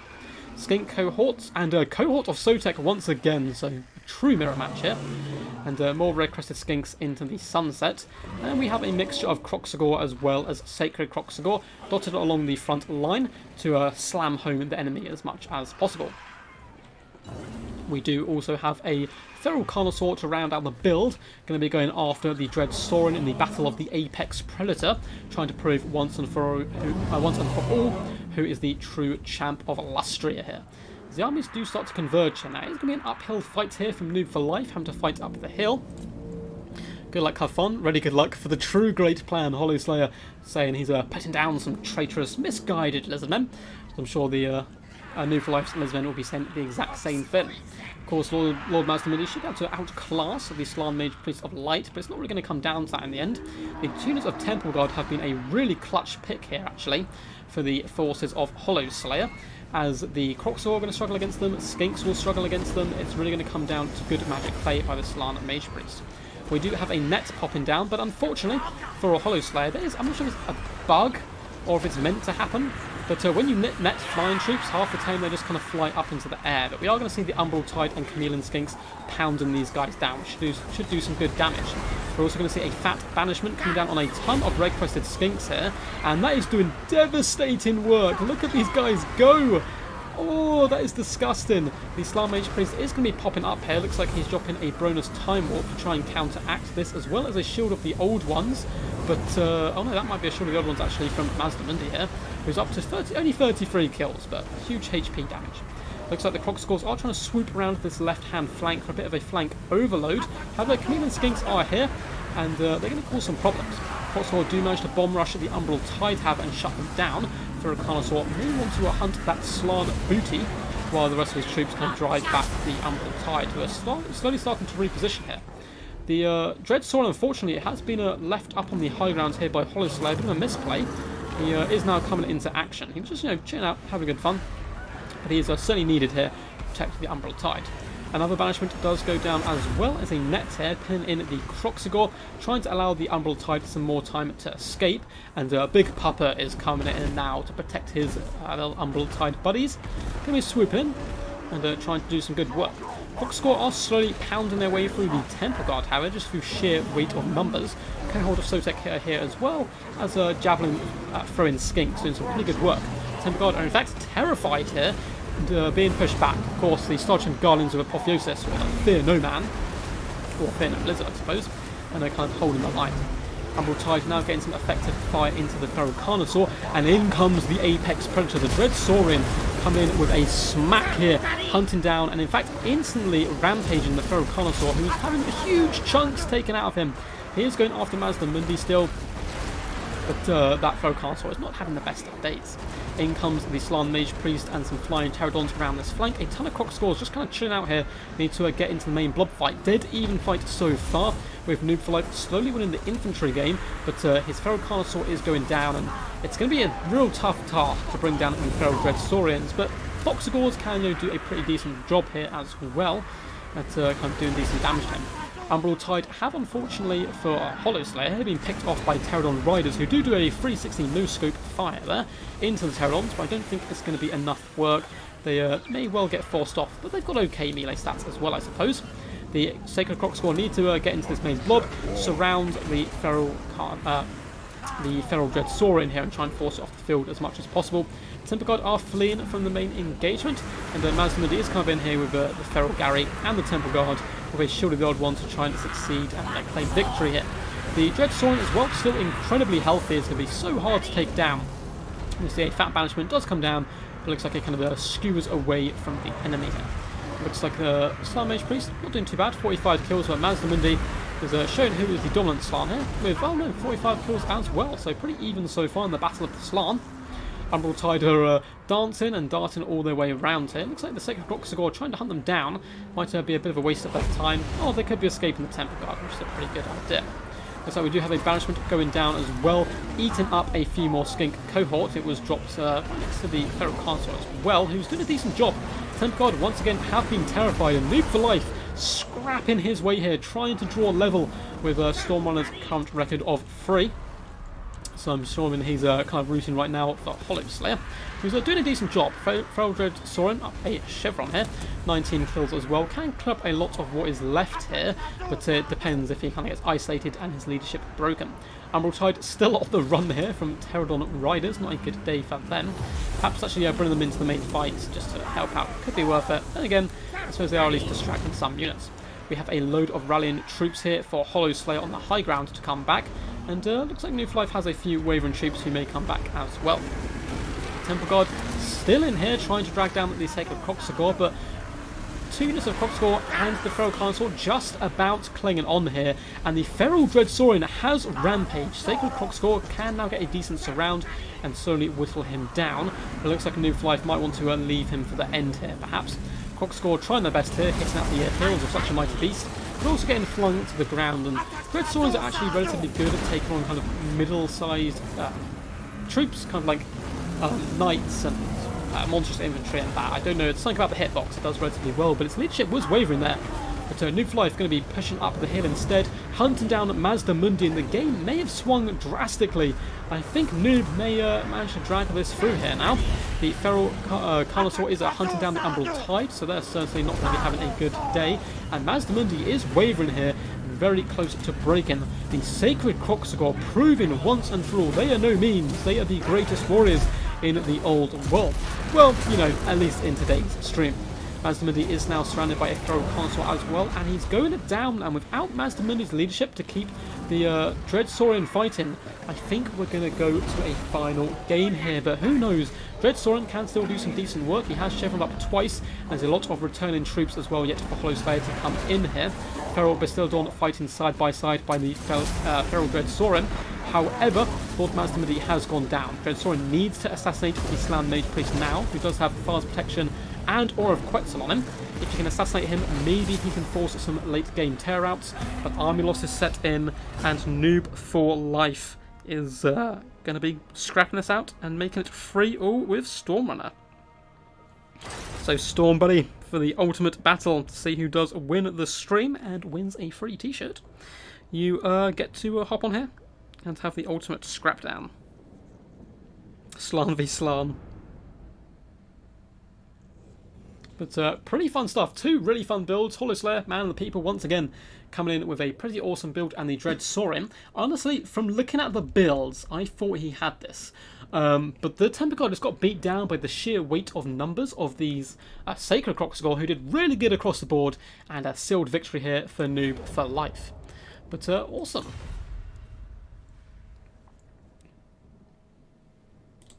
GG. Really fun builds, man. Really fun builds.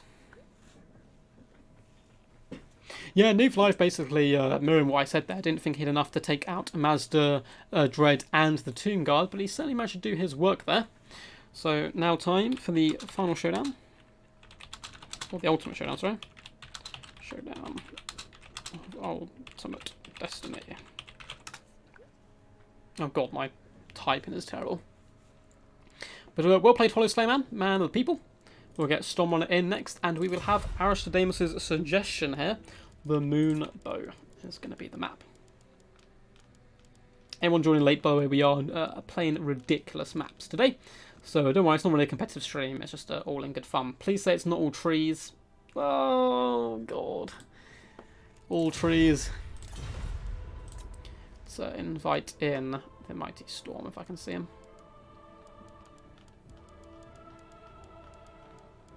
There he is. Cool. Noob 1 Ronin, so we're still going. We have one final game. It has come down to this.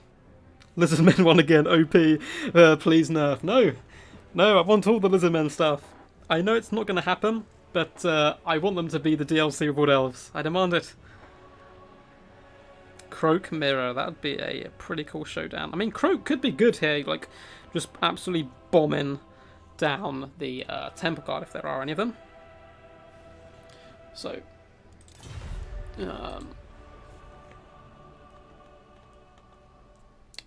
no trees. Okay, these guys say they lag a bit, so we might have to choose a non-tree map. Cool. I will ask chat for a map. Okay, hope there's no lag. And I mean, I suppose Noob for Life is the current king, so it will still be a pick and ban. So we can do pick and ban.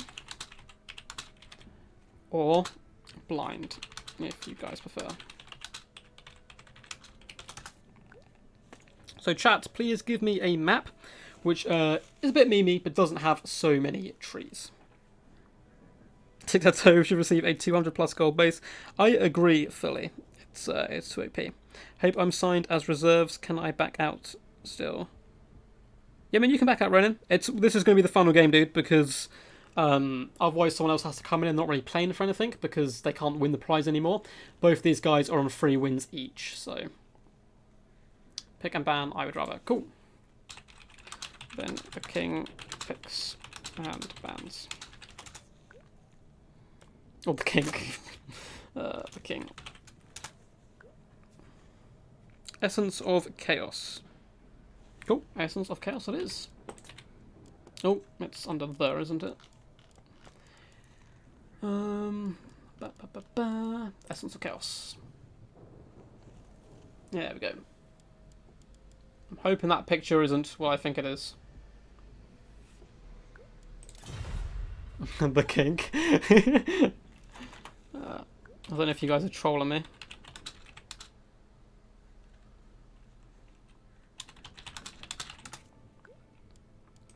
Good stuff. Is this all water or something?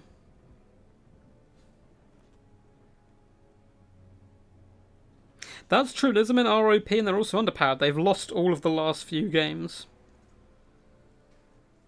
So guys, just going to mention it one more time again. I know I keep on doing it, but this is your last chance to sign in for at least for one of the prize giveaways. You do win the chance today to take home with you a glorious t-shirt, ba-bam, which is made by the lovely Amy, a local artist where I used to live at least. And to win these glorious shirts, one, you can either win the King of the Hill, which obviously, unfortunately, you guys can't do anymore. Going to be down to Stormrunner or Need for Life here. Equally, you can go onto my Discord. Underneath the Duck Shop, simply enter your name, and one of those guys will be randomly picked at the end to win.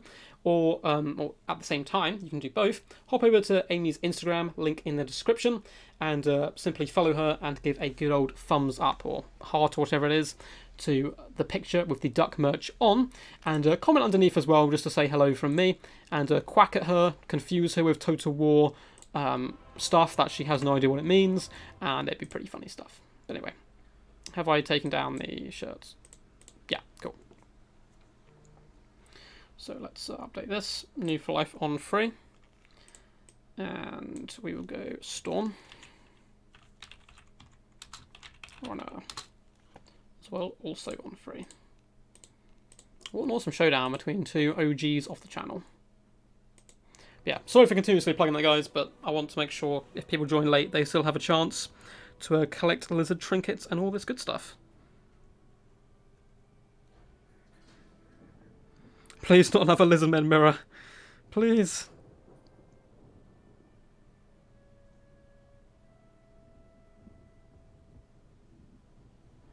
YouTube auto times you up from spamming. So YouTube's on my side. Hold on, just need to show noob a build. Okay, what are we doing here? So we're getting. So Noob for Life is picking Lizardmen, banning Dowie, and he's banning Lizardmen. He's had enough of these mirrors. Can't do it again. That's fine. Someone is still saying Lizardmen, but going Dark Elves. Oh, he also gave the option of a Count Mirror, but luckily Noob for Life, my hero here, saying he's not going to do it. You can send him a screenshot on Discord. Looks like he wants to show him a build that he was going to bring for a mirror, but we'll let these guys sort out their builds. Too many ducks. There's always too many ducks. I will convert the world. Yeah, cheers guys, Raptor, for pinning those links. Sorry I keep going on about them, but it's just, if people join late, I still want them to have a chance to hop in.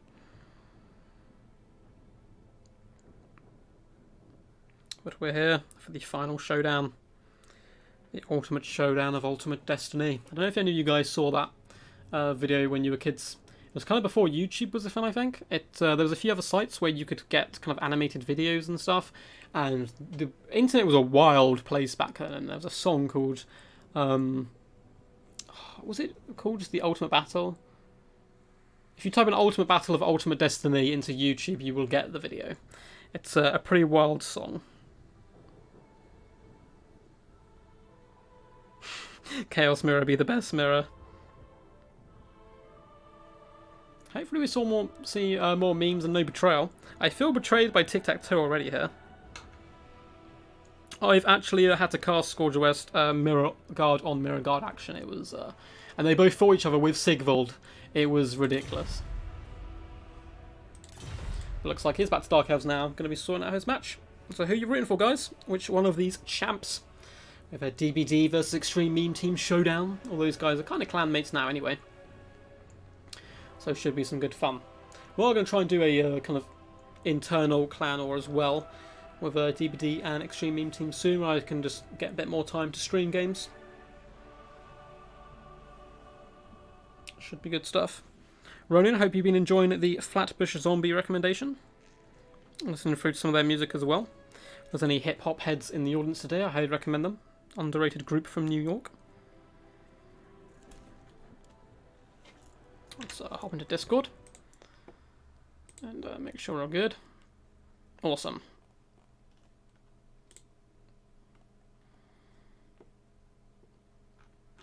Cool, guys. So we've got quite a few people in the lottery for the end of the stream as well, so make sure to stick around after this game, as we will be allowing Siri to decide live on stream which one of you guys does win. So I'll obviously give you guys all a number, and then Siri will choose one randomly, which is cool. Yeah, there was talk of a clan war tomorrow, but no one really seemed to confirm anything. I'm happy to play in one tomorrow. I probably won't be able to cast any of the games, but I know we've got a ton of content creators, including Poison Ducky, Raptor, both these bad boys here, and Falcon does indeed make content. Both Poison Ducky and Falcon on YouTube. Definitely go check those guys out. They have some really good content overall. Falcon has some really good kind of build guides as well for newer players and experienced players. I've certainly stolen a few ideas from there. And Mr. Raptor does stream as well over on Twitch. I'm sure there's a few more people in chat I've forgotten about here. We had Valkanos in here earlier as well, and a few other lads who do make good stuff as well. Always love to see as many content creators as possible, really. Never enough memes, I agree.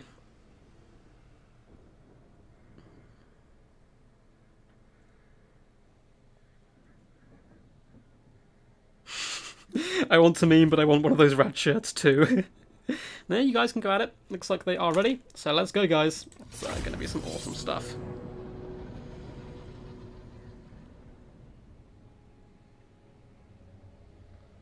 I'm excited.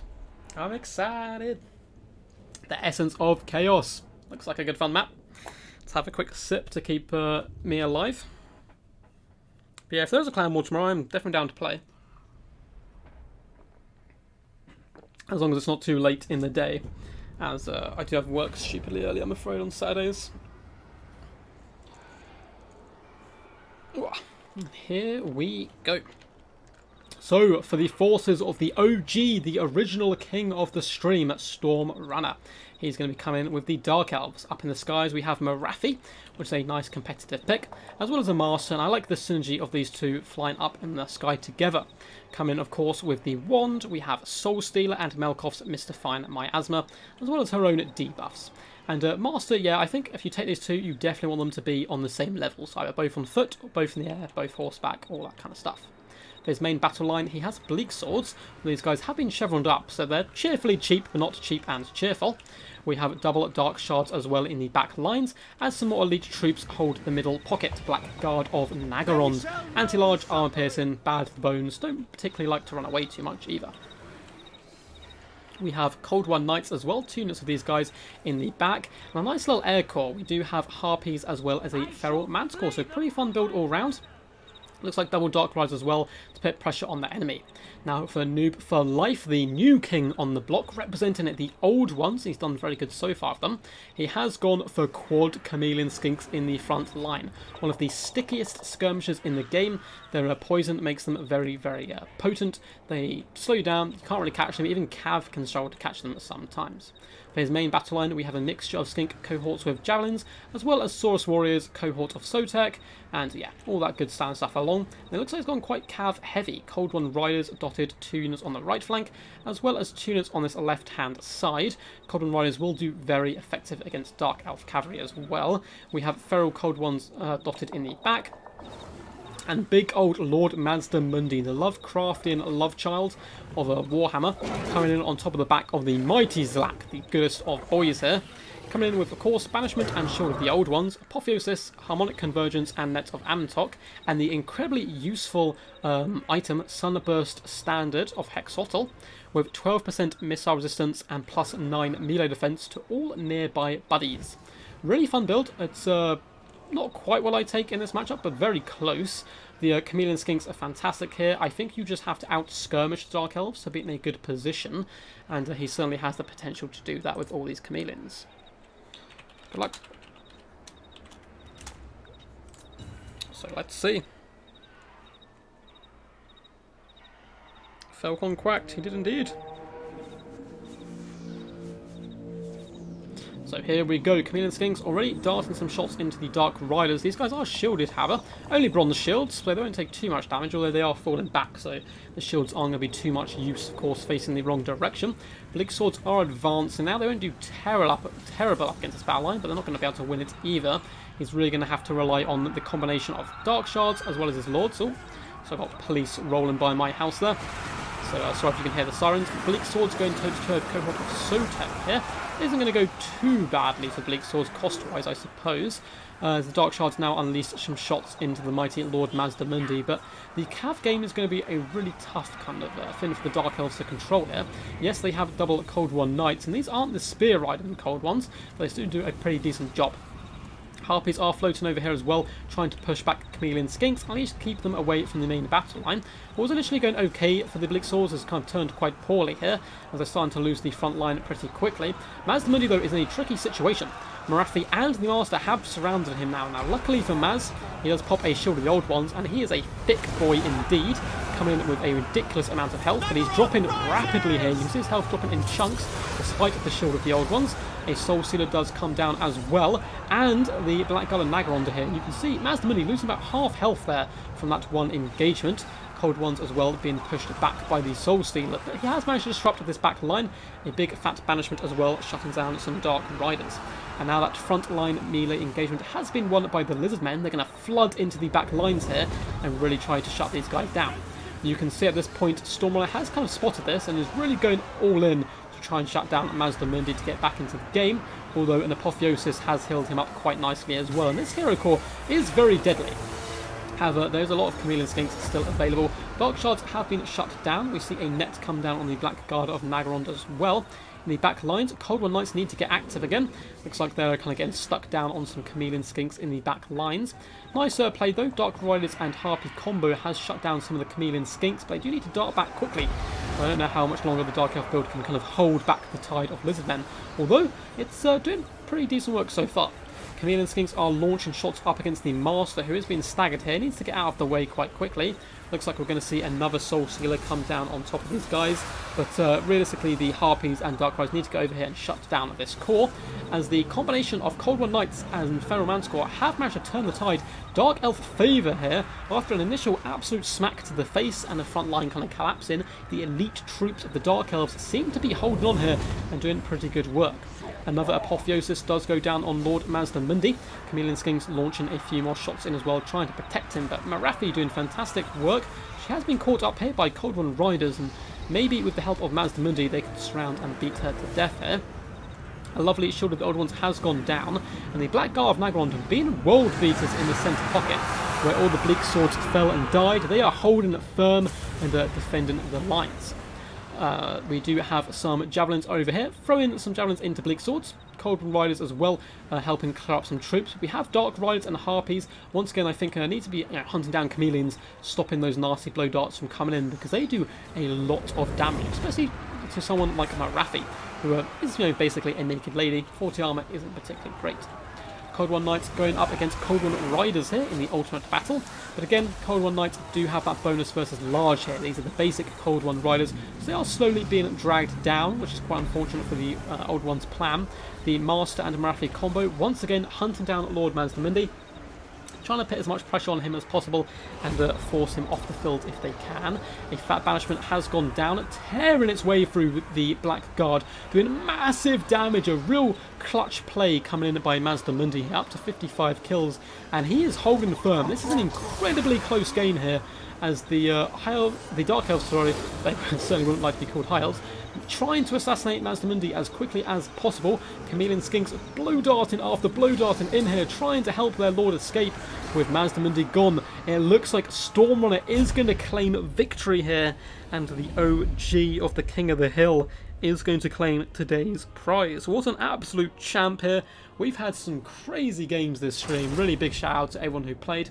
Massive shout out for Noob for Life as well, nearly pulling it back there. The Chameleon Skinks had a ton of ammunition left, but with Mazdamundi going down, Stormrunner certainly have proven that sniping characters can be very potent, and the combination of the Marathi and Master certainly won him the game. But big shout out to those Blackguard as well, holding the line and keeping the Bastion of Strength going when all hope looked lost, and the front line got absolutely butchered by the Lizardmen onslaught. GG. Great play by both of you. So, well done to Stormrunner. Let's update the scoreboard here quick, and still stick around, guys, especially if you're in the contest, as I'll be announcing the winner from that shortly. So, Stormrunner is this week's king, coming in with 4 wins. Noob for Life making him go all the way, though, with getting 3 wins himself. Yeah, great play by both of these guys. Really well played. And you are this week's king, Storm. So the Storm King has emerged. Very impressive display all round. What's up, Faust? You're back, so we're just about to do the announcement of... yeah, bloody Nora, you missed it, man. We're just about to do the announcement of one of the other t-shirt giveaways. So Stormrunner is number 1. Storm, if you are listening, I will contact you afterwards on Discord to get your measurements, as well as to get your address and stuff on where I can send it, basically. But yes, all good stuff. So well played to everyone. And now let's hop over to Discord and check everyone who put their names into the Duck Shop.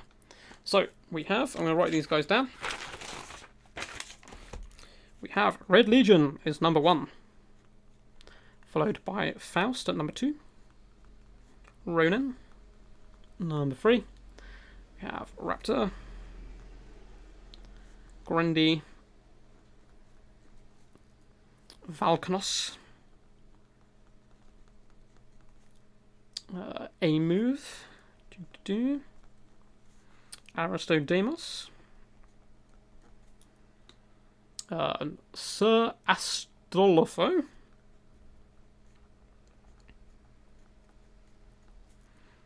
we have Hollow Slayer,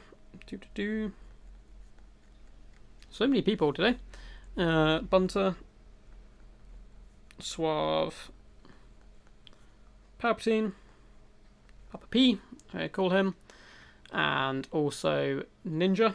Oh my god, we have so many people entering today. Ninja Slice.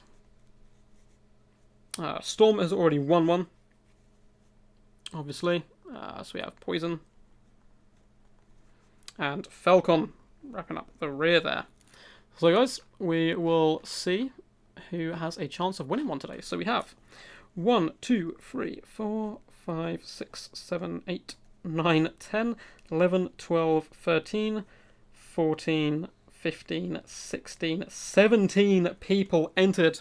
So let's go Siri. Hopefully you guys can hear this. I'm going to try and do it close to the mic. Siri, give me a number between 1 and 17.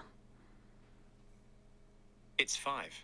So, I hope you guys heard that. Number 5 is going to be the winner, which is going to be Grendy. So, Grendy, you also get a free t-shirt. Hopefully, you are listening here, bud. Your new fly would have had you at the end, bud, but it looks like Grendy is going to be winning this week's t-shirt, which is awesome stuff. Now, don't worry, guys, if you haven't won the t-shirt, which, of course, unless you're Grendy, you haven't, you still have a chance here, of course, of winning one. Please follow the link in the description on Instagram.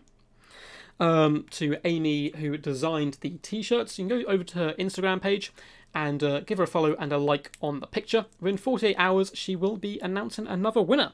But so far, we have Grindy as well as Storm, who are going to be receiving some t-shirts. And again, guys, if brace yourselves, spam incoming hard. And guys, if you do want a t-shirt, but you haven't won one here today, I'll pop them up onto the screen. You can still buy them. They are going to be going up for sale, which they're going to be £20 each to order one. Simply message me on Discord via a PM or message me via email. And these can be yours, guys. So they're literally just £20. It's I thought we'd make a couple for prizes, and then we obviously need to order batches of shirts and stuff. So we can sell some as well if you guys want to support the channel by buying some lovely duck merch and also looking glorious and fancy, making all of your friends incredibly jealous. Adelmo, you've just missed it, unfortunately, man. But yes, sorry to those who didn't win, but we will be doing future giveaways as well at different milestones. Probably when we hit 2,500 subs is going to be the next one. And of course, taunts and so forth, we'll be doing prizes. But I hope you guys heard that it is number 5. So that is going to be Grindy and Storm coming out here with the mighty prizes. So I will be PMing both of you guys anyway in the future to organise though. And again, if you do want to get a shirt, just PM me or message me via email. Anyway guys, hope you did enjoy. If you did, feel free to give the video a big old thumbs up, subscribe, and all that good standard YouTube stuff. I am Grindy. Oh, you are Grindy. Sorry, bud. You are the champ, man. You've received a t-shirt. I will send you a message, dude, on Discord in just a second to get your size and your address where to send it. Sorry, lads, though, for looks like no by Poison Ducky, but don't worry. There's going to be more chances in the future. And again, guys, once more, there is still one more chance to win a shirt. Follow the link on Instagram and go show Amy some love as well for designing these shirts. She's super cool. And confuse her in comments with quacks and random for sigmas and all kind of children of the old ones, all that crazy stuff that she'll have no idea what's going on. Anyway, guys, I hope you enjoyed the stream. It was meant to be a stream just to kind of say thank you to you guys, so I really hope you did enjoy it and had a good time chilling out with me. If you've got any questions, now's the time to ask, as I'm just going to be hopping off in a second to go eat my body weight in food, basically. But yeah, massive shout out to the king, Stormrunner, all hail. He is the king for now, but deep down, you're all kings, of course. You're all duck gods of war, which is the best thing to see. And thank you all for tuning in and supporting as you always do. And yeah, been some awesome stuff. Got plenty of cool stuff on the horizon coming as well. And plenty more stuff coming up on YouTube. So peace out, guys. Thanks for the support. And see you at the next 1,000 mark as well, hopefully. Which should be some cool stuff. Looks like we don't have any questions. I don't think. I'll let you get a couple of minutes because I know you guys are behind a little bit. As there's a little bit of lag on the stream. But we should, hopefully, be all good. Let's see. Yep, no questions on Discord. Cheers, stream. No worries, Faust. Thank you as always, man, for tuning in. You're a true champ. We need to get you back fighting on the channel soon. And thanks for stream, Scorch. No worries, man. Looks like people are all heading off now. So, peace out, guys. And as always, peace, and stay awesome.